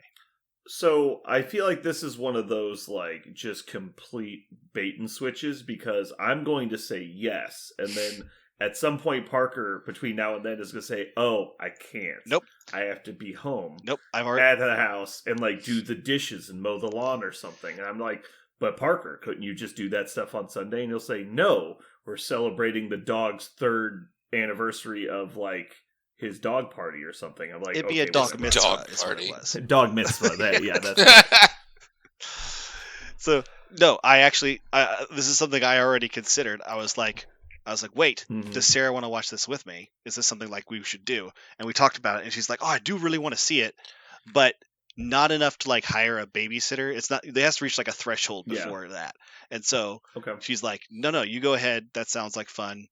Because I'll always watch. She's like, you'll always watch it again. Oh yeah, I'll definitely watch it again. And so, because I would hate to get spoilers, and I don't know how I could avoid spoilers with like what the internet knows about my comic book preferences. It would be all on that. So, does that sound fun? You want to do that? It sounds like a blast to me. To play all day long, Sure, I'm in. play Marvel all day long, and then go watch a Marvel movie. That sounds awesome. So I would just keep in mind what time we would have to go get tickets because I'm going to have to pack up the tournament. So that's not going to be like a 30-second ordeal. Right. I don't want to be like sprinting across the fucking city. Right. I was assuming, like, I'm going to buy tickets, but probably for a later show. I know that doesn't bother you at all. Yeah. But, Jeremy, do you want in? If I find out when it was, would that be the thing that breaks the tie? It would be fine. Just find out when it is. Okay. Because it would basically be, I mean, even if we finish early, right? We could just go to dinner first. Like, no big deal. Right. Yeah, I'm probably going to do it just because it's the closest. Probably that Cinemark right over there. Unless you guys have a favorite you like somewhere else. I would recommend B&B Theaters on Midland Drive. It's like one city block away from the Geekery, and also it's very secluded. No, it's almost never busy. Oh yeah, that place is awesome. I really like that place, but I didn't know that's in the wrong direction for Jeremy, so I didn't know if he cared. It's not very far in the wrong direction. It's like I say 4 minutes. I assume Jeremy's going to his girlfriend's house after the tournament, but I could be incorrect. Most like, well, what day is Saturday? Yes. But, I mean, for me, that all is fine. Yeah, that's fine. Okay. Also, if we're bored, you guys could come over to my place after the tournament and see the new house. And we could go to the movie after that. That's not nothing. I would be willing to come see your house. That's how people get abducted. Deaded. Deaded. Not alive. Mm-hmm. Unalived. So, cool. Sounds like we got a plan. I'm excited. Oh man. Now I gotta figure this out. Let's get some tickets. Have you guys ever had this? I mean, I know there's. I think it was part of a TV show at one point, or no, I think it was a Jerry Seinfeld skit. It was a stand-up comedian, but he talked about how he knew this guy who would always say he invented things, but he didn't invent them. But he wasn't trying to lie about it. He was just like, oh, I had the idea for that, but I had zero initiative or, like drive to do anything about it. So he just, eventually somebody else would invent it. And then he'd be like, oh, I actually invented that, like, because I had the idea 10 years ago. But, like, it's like, no shit, 100 people had the idea for, like back window fucking wipers. I invented trash bags. Yeah. That sounds Anyway, like an episode of Curb Your Enthusiasm kind of deal. Right, exactly. But anyway, so a friend of mine, Jeremy's brother Jameson, back in the day, like when I was just out of high school, he was doing like computer programming stuff at the time. And we had talked about, like, just loosely, like, oh, we should make a video game. Because we were sad that, like, City Heroes was going away. And I was like, yeah, we could do like a zombie survival guide, like MMO, where you play in a post-apocalyptic zombie world. And you have to, like, just survive for as long as you can. And it'd be like, you could, like, build bases and stuff. You could work with other players, but you don't have to. Basically, like The Walking Dead, but an MMO. But not like, I don't know, not like a WoW clone or anything. It'd be very different. The main thing, that would be mostly about resource gathering, as opposed to combat. So anyway, we talked about it for like 3 months, and then, like, it fell apart. Obviously, because we didn't put the work in. And so I come to find out that this game just exists now, and it's called 7 Days to Die, and it's been out for 10 years. And I just didn't know, and so I've been playing that off and on in between, like, working on the house, and it is annoyingly difficult sometimes because you're just kind of like left in a wasteland, and like you have no help, and you're like trying to like not fucking die all the time. So I spawned in a town. I didn't realize that you're supposed to not be in the towns because, like, obviously there's where those zombies are. So I died like a bunch of times because, like, you're like, okay, like you get into a normal zombie game, you're like, how do you kill a zombie in like Left 4 Dead? It's like, all right, you bash it and then you move on. It's like, no, I hit this zombie in the head like 18 times and he just ate my body. Like, I was just like I had no chance. He just fucking murdered me. For I walked into this little cargo container because there was a bedroll. I was like, oh, maybe there's stuff in here. The zombie just standing right behind the door, and he just like lunges at me. I punch him in the face. Does nothing. It's just like, it's just trying to beat him to death. I have no weapons, no supplies. He just eats me. I'm like, all right, cool. Guess we'll respawn. New guy. And the same thing happens basically. Just like everywhere I go, I die. I don't know how to make weapons. It's like, well, this is very frustrating. So it's like anyway, every 7 days it resets, right? Something like that. Like you lose your base. Well, I don't think so. Well, No. I don't know. I'm new to the game. I've only been playing it for 6 days, so. I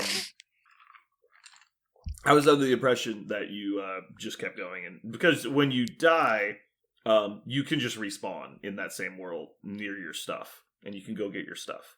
But anyway, Corey, one of our locals, jumped on, and we were like playing together.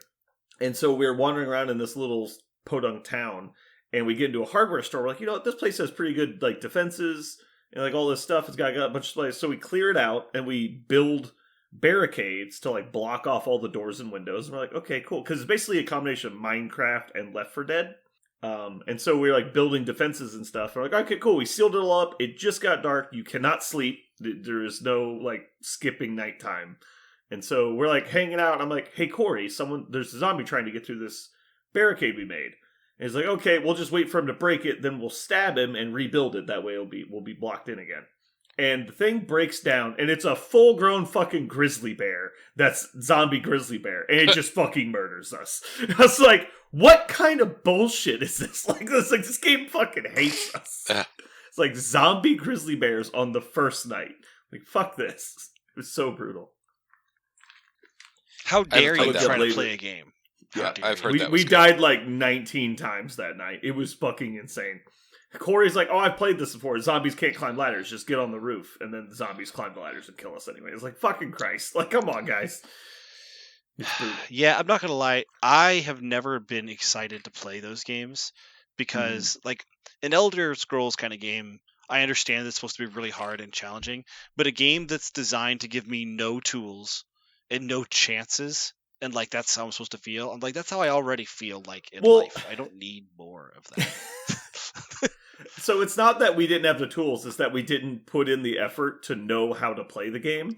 And so, like, it's like when you don't know what you're doing in Minecraft, right? Mhm. It's like, all right, my goal is to not starve to death. And you're like, starve to death 18 times in a row. You're like, all right, cool. So, like, we're going to just new plan. I'm going to look up online how to make food. Oh, okay, now I never starve to death again. Like, it's one of those things. You just, like, we're doing it the hard way by not looking shit up. Mm-hmm.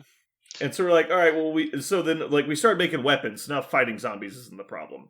Now it's, like, food and shelter is the problem. And so we're, like, trying to, like, figure out how to farm. And, like, we have, like, some seeds and stuff, but, like, we're still trying to figure that shit out. You guys are doing your best. Yeah. I mean, we've only played for, like, 2 hours. Like, That's about how long I played Stranded. It's free. It was free on PlayStation at some point. I downloaded is that the it. raft game? Yeah. Well, you start out with a raft, but yeah, there's a picture of a raft on the front of it, and you're like dropped off or whatever, stranded. Yeah. And you're like, it's similar okay. to that. Yeah, you're kind like, of, cool. yeah. Okay, let me see here. I just died. I starved to death and died. You're like, it's only been like 7 minutes. How long can you Mhm. like? You're like, okay, wait. I'm gonna find a coconut. Cool. I found a food source. Okay, I'm dead again. What the Mm. fuck? So by the time you Yeah. figure out how to make water, you're dead again. Everything is dead. It's awful. And I get there's a person out there who likes that, like it's really excited about that kind of challenge, and doesn't mind the like I'm going to go and die and go and die. I think it's the same kind of person that likes, like the big open. What do they call the big open maps? So it's like a third person shooters, like Fortnite's an example. Battle Royale. Yeah, battle royale games. The same kind of person. You're just like building up and It's- up and up and up and up and up and up, and you're dead. All that time you spent, you're gone. Have to start all the way over back at the beginning functionally. It's do it again. very different. I would compare I it more to don't like think so. Dark Souls Oh, but because it's in Dark the Souls whole there are point save of- points. the Like in whole- Dark Souls, you get to start back where you were a couple you don't of minutes completely ago. start over. That's like what we're saying. Yeah, but in Fortnite, you do start over. The game functionally completely starts over from zero. Yes, but the whole point of that is like you're trying to last as long as possible. Like, but then you are starting a new game every time. Like, I'm playing the same game every time I die. Oh, okay. Like, I just respawn in that world, like wherever I saved my bedroll at, and like so, like I have a home base, and it's like Minecraft. When you die, you just you respawn at your base, and like you start over. Okay. But like all your shit's still there. It's not a new world. Okay.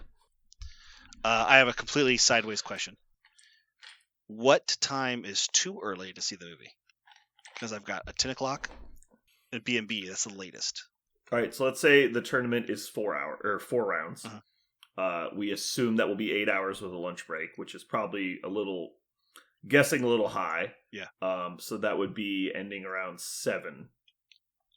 So I would say 9 probably, just in case for some like we go to 5 because we get 18 people. That's 5 rounds. Yeah. So like, I would say at least 9, probably 9:30 to be safe. Okay, well, but- the that one would be a 10 o'clock showing then. okay, then I would think that's fine. I'm going to buy 3 seats. Okay. In the acoustic sweet spot. Perfect. Front row. That's- dead center. Front row, all the way on the left, right next to the speaker. That way we can hear it really well. You ever tried to go see a movie and they make you pick your seat or whatever? And they're like, okay, the ones that are gray are not selected. Go ahead and select what you want. And you go to select and you're like, wait a second. There's only like front row left. And they're like, Mhm. no, that's pretty I'm like, what the fuck kind of answers? Like, seriously? Front row should not even be offered. They should just but then whatever the next row would be the front row. That's still too close. Just, Just X those out. Ideal theater is a standing room only. Like, No, you got to start at like fourth row. That's it. yeah, but so if they just label it number 4, but it's like a foot from the screen, you're like, okay, good. Yeah, it's like hotels don't have 13th floor. They shouldn't have the Yeah. first 3 rows in a movie First theater. row. Fuck that shit. So in a lot of theaters, like outside the Midwest, it's actually the theaters are so small, it really doesn't matter where you sit. It's like in the Midwest or in really big cities, that's when you get those really big theaters where it's like, okay, well, there's 28 rows and each row has 40 seats in it, and you're like, okay, well, this is insane. There's 200 people in here. I'm not turning my And head. that's when to it's see like, a all right, movie. well, now I'm in the corner. And so when you're in a corner in a room that size, the screen's that fucking big, then yeah, it matters. But like we went to theater in Arkansas, it's like there was no bad seats because there's 16 seats. Like, it was Yeah. like it's 4 Yeah. by 4. What are we doing in here? Like, Mhm. I felt like we were in someone's living room. Yeah, one of my favorite theaters of all time was in Lawrence. They have a small. They have like the regular bigger screen in there, but they had a small independent film theater screen, and I love that thing because, like you said, it was just like 16 seats. You couldn't get a bad seat. The screen was enormous. Like, it was a big screen for the room, but Mm-hmm. there wasn't a bad seat. That's where I saw my favorite movie experience of all time, Hot Fuzz. Oh yeah. I don't think I laughed more during a movie than I laughed at that movie. And I still watch that movie, and every time I find a joke I didn't find the time before. That thing is just so fucking crammed Yeah. packed Hot Fuzz is good. with joke. Oh, speaking of jam packed with jokes, oh my god, that Always Sunny episode, the ski episode, Jesus big race. Christ! I had Who is the announcer? that episode surprised me so hard. Mhm. Because at first you're just like, at the beginning it was like, we're on a mountain. I was like, on a mountain? Like, they never leave Philly. Like, it's a big running joke that they never ever leave the location Mhm. because they're all terrified to leave it because it's too strange.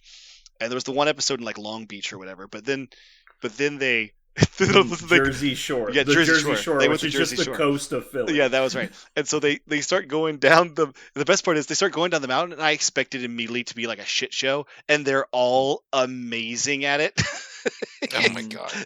They're like doing spins Yes, and it's shit. just I was laughing so hard at that cold open, like with every single like or like guitar riff and like trick they were doing. And him in his trench coat. Oh my god, I loved it so much. And then when Charlie comes flying down, hits all the tables. Mhm. I was crying during the cold open, and it never quit. Like, Mhm. they all become weird stereotypes, and the joke. I love every time anybody comedically points out how much incredible sexual harassment there was in like every Yeah. 80s movie. How 80s movies Mhm. were just full of terrifying, dehumanizing sexual harassment. It's Yep. terrible. Mhm. And so that, like, how much there was in there, and every time Dee and Mac see it, they're like, "Oh my god! Oh my god!" I'm very uncomfortable. Wow, you look good. Where'd you come from? Trying to get a custody hearing for my kid. Oh, like everything is so dark. Never stop partying. And then let's drain these. Yeah, recycling. And he just immediately starts Red pouring it out. money. Just pouring beer down the sink. He's like, no, we're gonna drink them. He's like, we'll drink them. Like, yeah, it's great. Yeah, that everything about and like Danny that was the sleazy businessman, and Dennis became the elitist skier. Oh, Mhm. and there is another thing I was totally unprepared for, and that's the thing is that I was so unprepared. The gratuitous Charlie sex scene. Mhm. Oh my god. It was so over the top. It was so over the top. There were parts that were so gratuitous, like half the screen is blurred. Oh my and I'm just God. like, why are on we Hulu, doing this? On Hulu, nothing is blurred. It's just Really? Oh yeah, on Hulu, it is nothing. It is 100% just every skin cell you can see it. And Ugh. the best part Are is, you, I actually don't think that's true. I watched it on Hulu. ooh, I did not see. Oh, I did I not think see it it's blurred. blurred. The best part is, You probably just weren't looking that hard. and the best part is later in the scene, it's like I learned so much about sex, and they immediately go right back to it, and they show it for another like 20 seconds. I'm just like, they just wanted to ram home the fact that they just have Charlie Day having sex with this hooker for so long and in so many different positions, and his face is so he's just so happy. He doesn't look like sexually satisfied at all. He just looks super happy. It's just like the gross, like the sex scenes they've done before, where like Dennis always looks so maniacally satisfied, you know, Yeah. it looks so crazy and strange, and then Charlie just looks so unadulterated, like kid in a candy store on Christmas happy. Mhm. Oh my god, it was. And then Frank just looks like a fucking pig in heat. Oh right, yeah, it's Just so oh, grotesque. so gross. Oh, but They call me the warthog. Like, Oh, please and don't. Charlie- I don't Jesus want to Christ. picture that. and Charlie was acting so incredulous until he sees the woman. She's like, "It's the mountain, Charlie." He goes, "I guess I don't know why I'm fighting it. I'm just gonna let the mountain be the mountain." And he just gets in the hot tub with her, and just fully clothed in winter gear, just gets in a fully hot tub. clothed, and they start making out. And the next moment is so much gratuitous sex, and Charlie just so happy. Oh, and the payoff at the end. No spoilers. I'm not going to say it. The payoff at the end when you find The out end of the why episode everything was is happening. great. Oh my god! It's All the reveals. There's like 3 reveals Oh. back to back. They're all great. the payoff. I was crying again because I had no Mhm. because they had set up that it was just going to be an 80s spoof, so you expected it to end like an 80s movie, and then when it ends Mhm. again, just another left turn, just so far away from what you thought was going to happen. Oh my god, Mhm. it was that. I've been listening to the podcast. I've told you this. I'm actually now listening to just every episode, and I'm really excited to hear about that episode and how that one Yeah. came to be. I would really like to know if they were proud of it or not, because some of the episodes that they're super proud of are Mhm. they admit that it's not like a lot of people don't necessarily like that episode a lot. They just are really proud of it from a writer's perspective. And it was Yeah. really interesting to hear which ones they're super proud of. I've rewatched a few of their episodes after they've said, listen to the podcast, like, this is a great episode and this is why. I'm like, wow, that's interesting. I want to know more about that. So I watched it again. I go, oh, that is interesting. And so now I've listened to so much of their podcast. Now when I watch episodes, I'm looking at it through that lens. Mhm. I wonder how much they like this episode or not, because of how Well, zany it yeah. is, but how it does pay off at the end. I'm curious. A lot of comedians talk about how like the funniest things are shit you never thought people would like. Like it's just like the simplest little jokes.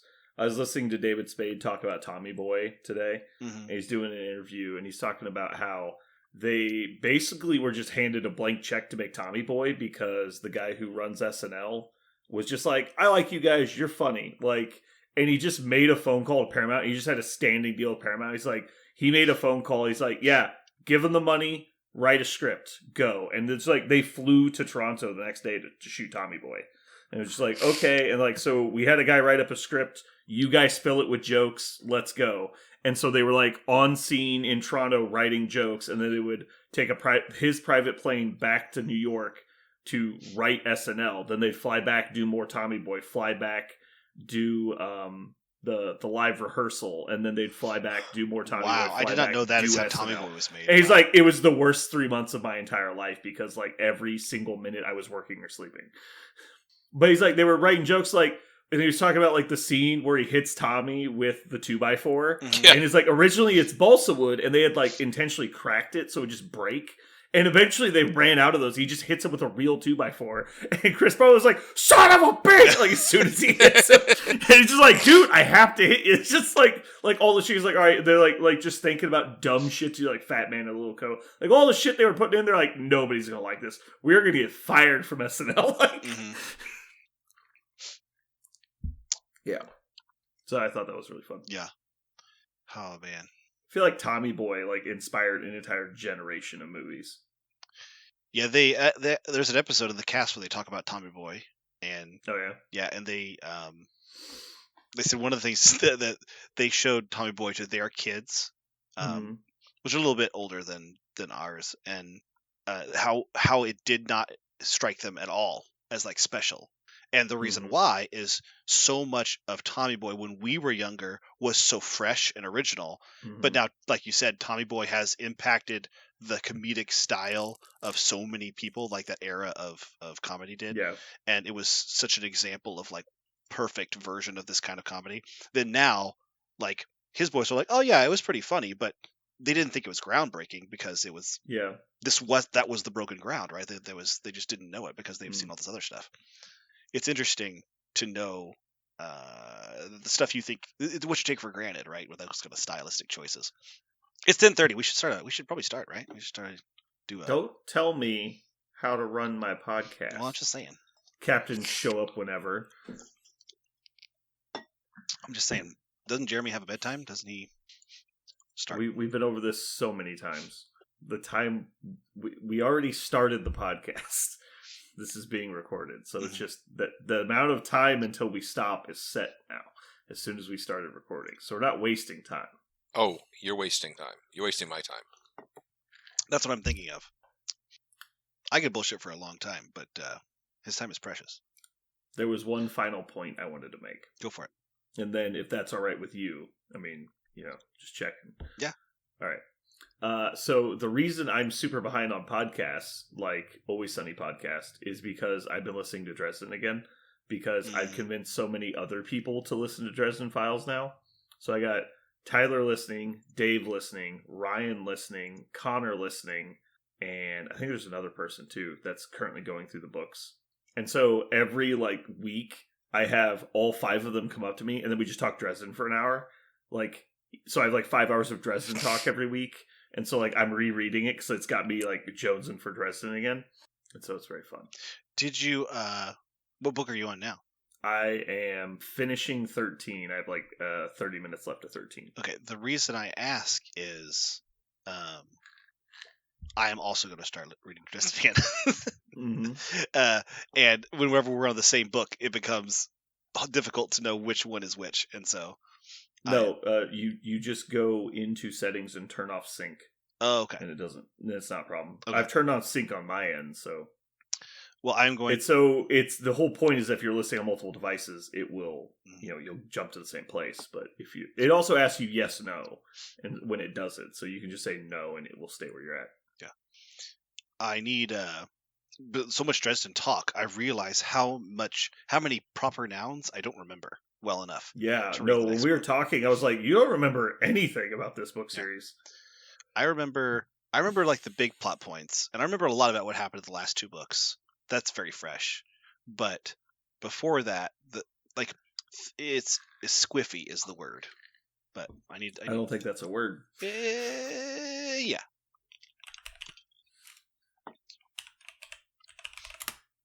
Speaking of, I want to see upcoming work. Sounds like the next Dresden Files book is the next thing he's releasing. But that said, it doesn't have a release date, which means it's still at least many months away. Speaking of months away, and I can't wait. Dune Part 2. I take that back. The next book coming out is Cinder Spires Part 2, The Olympian Affair. And then Dresden Files number 18, and then the Cinder Spires novella Warrior Born. Are you aware of the name for book 18? No. It's called 12 Months. Book 19 is titled Mirror Mirror. Very excited. Jeremy, were you my Dune friend who liked Dune? Yeah. I can't remember who was my Dune. I saw the new preview for the new one. Oh my god. Yeah. I am insanely happy for it. I'm really excited. The stylization of the new one is so good. Yeah. The whole thing looks so good. I want to know more about the making of that movie because the choices they made in that movie are original and fresh. I think maybe somebody could tell me oh my gosh, it's been so done. It's Pocahontas again or some shit. But I want to know why this movie feels so fresh and so different. But man, it does. Is it also based on Kevin Costner's Dances with Wolves? Right. That's what I mean, right? They say that about every fucking movie. I know. Right. It's like, well, Breaking Bad was really just Dances with Wolves. Like, what is wrong with you? Why do you do this? That's not true. No. I just like the stylization, man. It just hits home so good. I like how beautiful it is and how they've got the sounds down for it, all the backgroundy. It's just so good. I love it. I'll probably watch it at some point. The world is, to me, the thing that blows me away is it's fascinatingly empty. Yeah. A lot of worlds that they build for anything is full of CGI people and extras, right? Just saturated with people. And one of the things about these movies that I found very fascinating is the number of people is very low. In one of the biggest battle scenes in the movie, like these two armies facing off against each other. I'm not spoiling anything when I say there's only like 50 people on both sides. It's like this is really interesting and refreshing. What it feels like is that you have these races of basically they're all aliens from different planets. Mhm. And it seems, and it's one of the only movies that seems like all these people are very far away from each other. Yeah. Like, like there's a handful of them that travel and do this shit, but most of them are like at home. Like they are very alone. Like all of them are just seemingly alone. I just want to know more. I that. Yeah, that it's a cool world. Starship Troopers meme. Do you want to know more? Yes. I just want to keep clicking on things. I'm so excited. Jeremy, I have a question. Yes. Do you own a DVD player? I own a device that would work as a DVD player. Aaron may need to borrow that. My PlayStation 5? No, he's not gonna. Yes. No, it's not happening. You'd think with our day and age, a DVD player would be like $1. like literally $1. It's one of those things. It goes down to like $5. It's all in thrift stores. Everyone has them. And then suddenly it's like $25, $35, $80 now for a new one. Mm-hmm. Yeah, there is an interesting what do you call it? It's not a bell curve. It's some sort of like parabolic function, right? That like describes the price of these technologies that you need to access certain things. It's interesting. Well, just I remember even when I was basically just out of high school, DVD players were like $20. Like they're so cheap. Because it was but we weren't moving out of the technology yet. They had just figured out how to make them basically using no materials. It was like the lens, a little tiny mover thingy, and like a box. That was basically all the technology you needed. Mm-hmm. What was the one called that looked like a record? They were big. Laserdisc. Laserdisc. I never had a Laserdisc player. I never had Laserdisc because I wasn't alive when they made it. I was gonna say, yeah. And they had the Sega Saturn that played something like that. Yeah. There's a whole there's little space technology. Sure. There was one game system that played the little ones. I remember the little discs. Mm-hmm. Like the ones from Men in Black. I was like, these will replace CDs someday. Did not pan out. Did not age well. All right, let's get into it. Oh shit! I need to save this number. Yeah.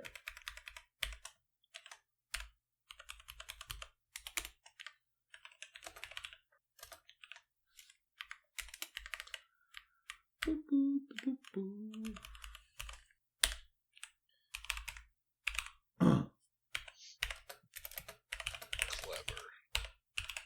I assume, Parker, you got that. Mm-hmm. That's good. Okay, good. Would you like to know one of my favorite things about this podcast? That I'm on it. That I do enjoy all of your. I do enjoy all of your company. You're great friends.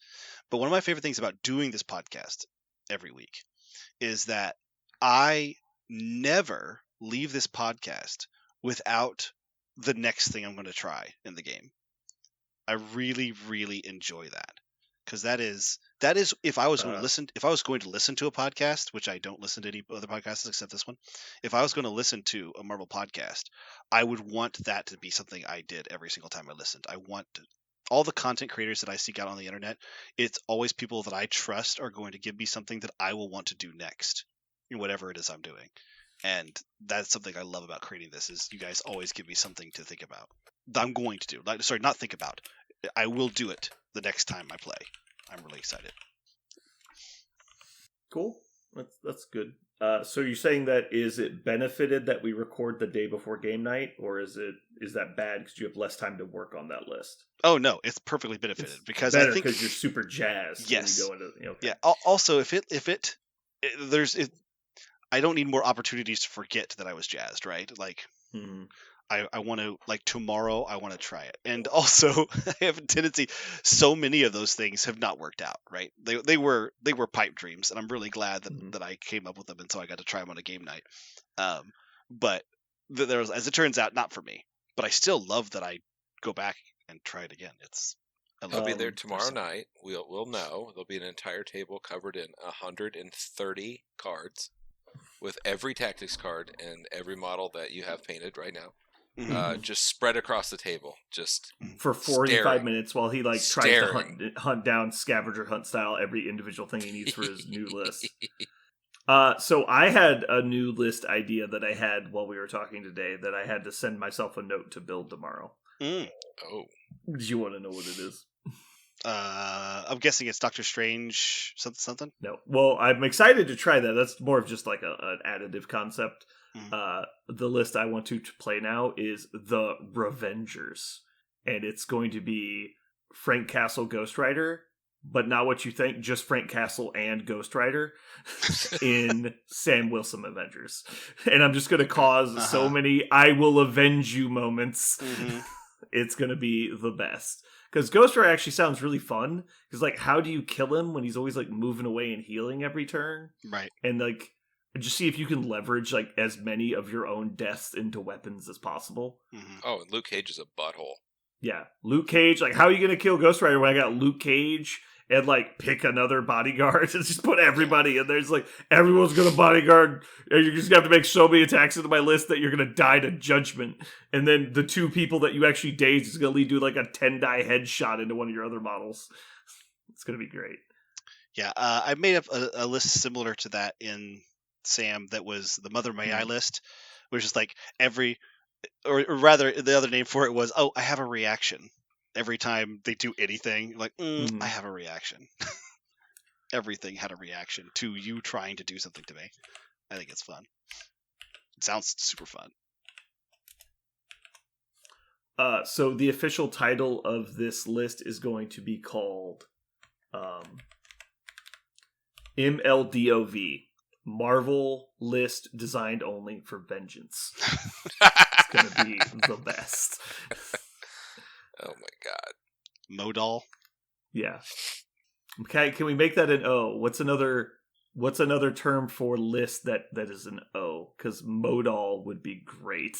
Or Modov. Modov. It's got to be Modov. Modov. Yeah, only for vengeance. Yeah, Only for Modov. vengeance. It would be. My list is designed only for vengeance. Yeah. Maximum vengeance reached.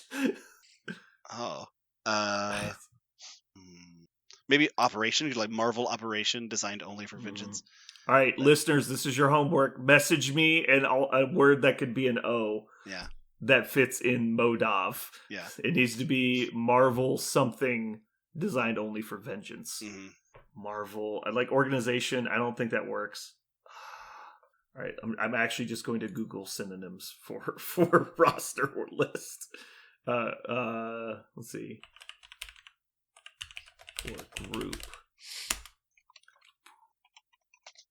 Thesaurus.com. There are no O's. I am so sad. Crew? What's a synonym for crew? No. Organization. This is going to kill me. Damn. All right. Operation doesn't work. You don't like that? I saw that one too. Operation's probably less bad. Or about operatives? You could just do operatives. That would work. Ooh, I don't hate that. Marvel operatives designed only for vengeance. What about multiple operatives designed only for vengeance? Does that work? What did you say again? Multiple operatives designed only for vengeance. I like that. That's good. Yeah. Multiple organisms designed only for vengeance. Let's go back to Well, the that's root. shit. That's not Let's go to the original root. enough.